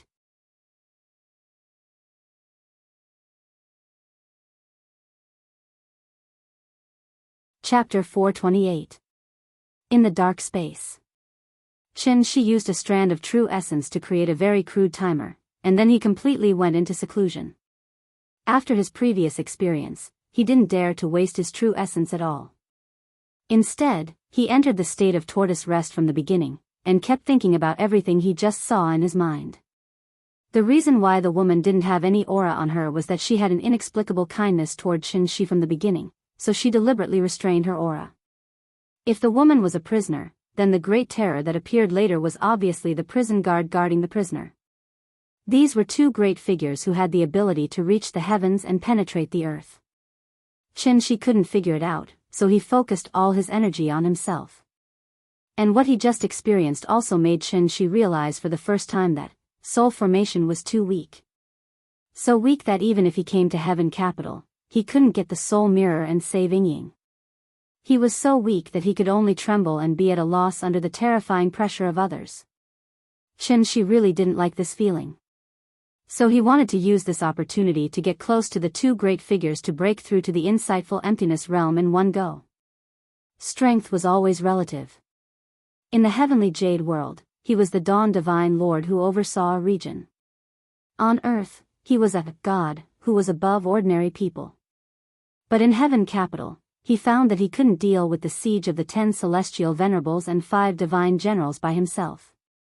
As for the great terror of the mysterious woman, she was a terrifying existence that Chen Shi didn't even dare to think about before. The comfortable life made Chen Shi gradually forget the first rule, which was natural selection, survival of the fittest. Chen Shi had a monthly salary of more than 10,000, and his life in a small county was too comfortable. But for big cities like Shangjing and Zhonghai, what was more than 10,000 a month? To put it bluntly, in fact, he had lowered his own level, which was why he was able to live a carefree life. You have your pursuits, and I have my choices. So Chen Shi's previous idea wasn't wrong. His mistake was, the development and progress of society would not stop because of a single person. Following the birth of a child, the price of housing skyrocketed. Even if they were hiding in a small county town with a monthly income of more than 10,000, they began to struggle to make ends meet. When Chen Shi could no longer protect his family with his current strength, that would be when he made a grave mistake. Chen Shi realized his mistake, which was why he was so eager to break through to the insightful emptiness realm. It was the same as when he was eager to break through to the divine transformation realm and step on the path home. Fortunately, as long as a man was willing to work hard, it was never too late. Ren Zhengfei founded Huawei at the age of 43. Zhong Qingho founded Waha at the age of 44. Then there was Colonel Sanders of the United States, who didn't even start KFC until he was 66. I was once dressed in fine clothes and riding a horse, young and frivolous. Now, he's working diligently, and a great talent is a late success. While Chen Shi was trying his best to comprehend the true meaning of the word void in the dark space, the little fellow was also gradually adapting to her new life, without the company of her parents. As usual, the little fellow made many video calls to Chen Shi every day. For this reason, Wu Lian even specially invited a child psychologist from the capital university to deal with the little fellow's overflowing yearning at any time. The little fellow was like Truman in the movie The Truman Show, living in a fairy tale world that Wu Lian carefully created for her. She gradually got used to video calls with her father, and also gradually got used to her mother's deep sleep. But unfortunately, communication through video calls couldn't compare to the company of real people after all. When the child no longer cried and insisted that her father come home, it meant that her heart had begun to close up. As soon as the video call ended, the smile on the little fellow's face would visibly diminish. She no longer liked new toys, and she no longer clamored to play in the ice rink. If the two brothers didn't come to the courtyard to play with her every day, rain or shine, her entire childhood would probably be much dimmer. Toys, cartoons, Big Cat, and the two brothers had already formed the entire content of the little fellow's life. Grandpa was very good to her. Although Grandpa was often in a daze alone and accidentally neglected her existence, the little fellow could still feel Grandpa's deep care for her in her heart. But this care, it was more like the feeling that Aunt Zhang once gave her, rather than the feeling that her parents once gave her. Only when one once had something would one know what it meant to lose it. She began to like holding her phone in a daze in the room alone. Because she grew up, she naturally began to have troubles. Time flew by. It was a new year. Aunt Zhang was very puzzled as to why Qin didn't call her this year, so as soon as the spring festival was over, the old lady took the initiative to call Qin. Unexpectedly, the old lady was fooled by Wang Chuanju, saying that Qin and his family were traveling abroad and wouldn't be back for a long time. Aunt Zhang naturally believed this, so after a series of instructions on the phone, she completely dispelled the idea of visiting the little fellow in Beijing. Even a snail would leave a white mark when it crawled past, let alone a person. Qin's sudden disappearance also completely shattered the network of contacts he had built before. Of course, for him, this kind of network was actually dispensable. But for Ninian, a child who grew up relying on her parents' network, all of this was indeed a little too cruel. In the blink of an eye, spring passed and summer arrived. Ninian was also 6 years old. Perhaps because of his age, Qin Yongyan usually didn't care about any holidays except for the spring festival. If the little fellow hadn't suddenly asked when she came home from school, Qin Yongyan would have even forgotten that he had to celebrate a child's birthday. May 5th, wasn't today Ninian's birthday? After looking at the calendar, Qin Yongyan slapped his forehead and realized. After comforting the little fellow for a while, he hurriedly rushed out to buy her a cake. To be honest, although Qin Yongyan had a scholarly, easygoing, and otherworldly temperament, he was actually a straight man of steel. A straight man, usually, he only knew how to practice martial arts. But now, he suddenly wanted him to make the child happy. Wasn't this making things difficult for him? If the little girl in the cake shop didn't kindly remind him, Qin Yongyan wouldn't even know to prepare 6 candles for Ninian. Fortunately, Ninian's temperament had changed. If it was when Qin was still alive, this little thing would immediately cry out of grievance. Ninian didn't cry. After seeing her grandfather lighting the candles in a hurry, she followed what her mother taught her before, closed her eyes and seriously made a wish. Her wish was very simple, that was, she hoped that her father could come back soon. Therefore, after simply eating a few mouthfuls of cake, the little fellow let Qin Yongyan accompany her to sing, "Insects Fly," just like how she used to celebrate her birthday. The dark sky was low, followed by the bright stars. Insects fly, who are you thinking of? The stars in the sky shed tears, the roses on the ground withered. The cold wind blows, as long as you accompany me.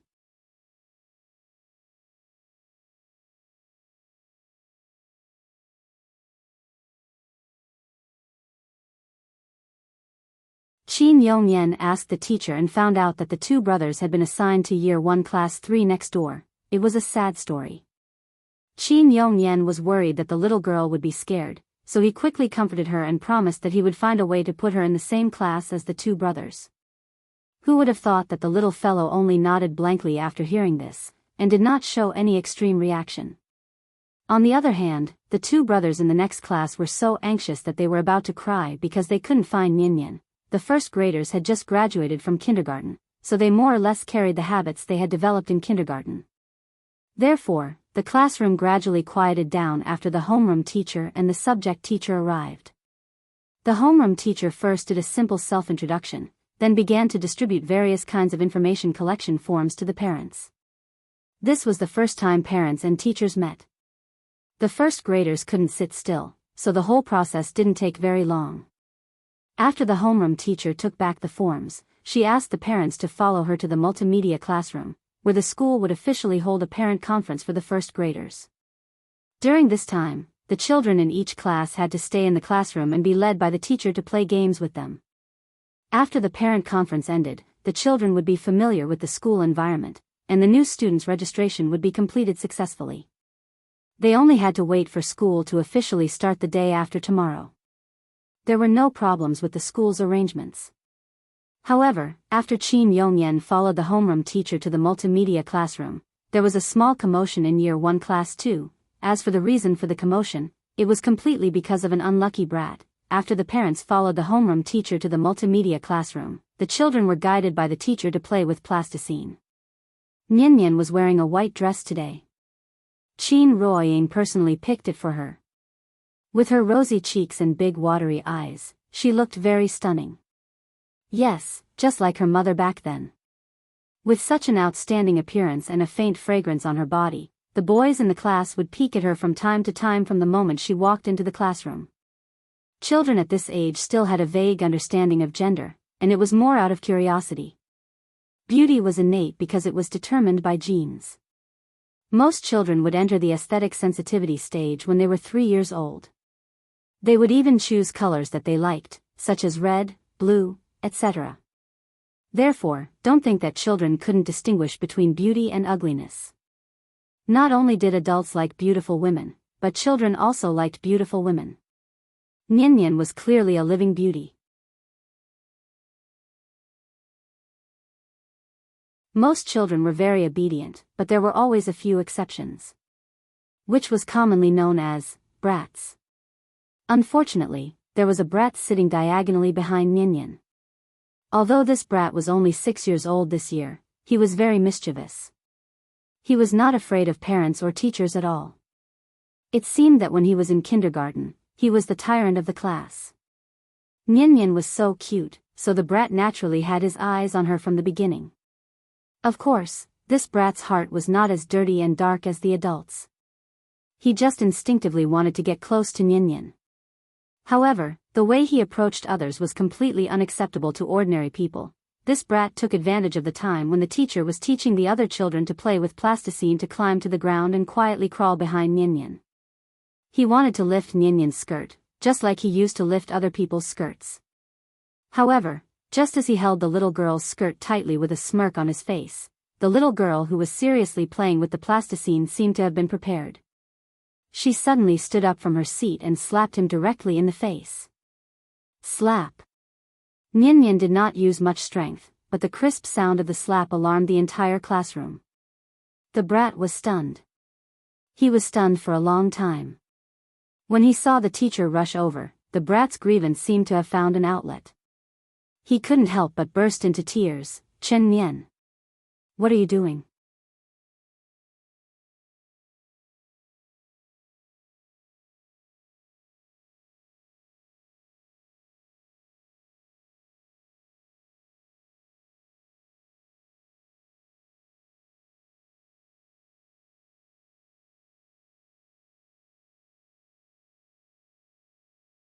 Chapter 431. The naughty child cried until the sky darkened. No matter what the parents asked him, he just pointed at the classroom and kept sobbing. Looking at his pitiful appearance, those who didn't know would think that he had been wronged. It was normal for first graders to cry. It shouldn't have caused such a big commotion. Unfortunately, the child's mother wasn't someone to be trifled with. The teacher who rushed out tried to calm the situation, but the beautiful young woman didn't listen to her at all. Seeing that the child couldn't stop crying, the young woman took her son directly to the door of the multimedia classroom.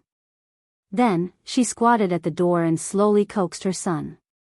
From the beginning to the end, she didn't say a word to the teacher. Instead, she silently comforted her son. And this was actually the highest level of a shrew. She didn't make a fuss, she didn't hang herself, she just looked on coldly and laughed. She didn't even do anything hysterical or embarrassing. She just silently stood at the door with the child. At that moment, all the teachers present, including the principal, couldn't help but feel a little scared. They instantly understood that today's matter might not be easy to resolve. The naughty child's crying interrupted the meeting, and at the same time, it caused a burst of discussion among the parents. The young woman didn't do anything extreme, and the school couldn't forcibly take the crying child away. Therefore, seeing that the head of the year department couldn't communicate with her, the principal could only temporarily stop the meeting. He personally promised the young woman that he would give her a satisfactory explanation after he found out the reason. After the young woman heard the principal's promise, she whispered a few words in the naughty child's ear. It was strange. The naughty child who couldn't be coaxed heard his mother's words, and his originally tragic cries suddenly became sobbing. Is this an Oscar-winning actor? Seeing this, the teachers couldn't help but silently complain in their hearts. Everyone was an adult, so how could they not understand the twists and turns in the story? This woman knew how to use the rules, and at the same time, she understood the principle of the weak defeating the strong. It was obvious how angry the principal was to be involved in such a mess on the first day of school. Therefore, after the principal gave the task of presiding over the meeting to the head of the year department, he quickly walked out of the multimedia classroom with the class teachers. When the parents saw this, they ignored the age director's advice and hurriedly followed the principal out of the multimedia classroom. After confirming that the troublemaker wasn't their child, the parents returned to their seats and discussed the aftermath of the incident. It's so hard to get a place in the capital-affiliated primary school.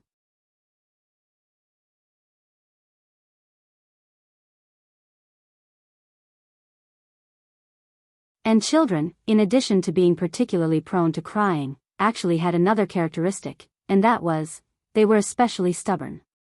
They were even more stubborn than adults. Standing in front of her was the principal, the young woman holding the naughty child's hand, and the teacher in charge of each class. The teachers said one after another to guide the little fellow. As long as she apologized, the principal obviously would not make things difficult for this 6-year-old child. But unfortunately, Nyan did not apologize. She even said in front of the principal that she was determined not to apologize again. I'm not apologizing. I'm not wrong. The person who lifted my skirt is a pervert. I'm not apologizing to a pervert. Even though she was surrounded in the middle, she did not show any fear on her face. In fact, it was not just the principal who came today. Even if God came, he would not be able to change her mind. Because this was a matter of principle that she had repeatedly emphasized to her. Time had smoothed out our edges and corners, and time had eroded our hearts. The 6-year-old Nyan had not learned to be flexible. Therefore, her father's words were the truth sword in her hand, and also her stubbornness. Even if the whole world said that you were wrong, it was okay, her father was here. Seeing that the little fellow was still unwilling to admit her mistake, the principal could only sigh deeply in the end. Then, he turned to the teacher and asked, "Where are the child's parents? Didn't they come out with us?" Hearing this, the teachers could not help but look at each other. They suddenly knew that things were not good. As expected. Seeing that the little fellow's parents did not appear, the principal directly said to the teacher in charge of Year 1 Class 2, "Inform her parents, this kind of child, our school can't educate her." Didn't I write it wrong before? So, I'll write it according to my idea. What I want to write is about Nyan's growth. So, I hope you understand, under the protection of an eagle will never grow up. Please remember the domain name of this book. 9 Heavens God Emperor Mobile Version Reading Website.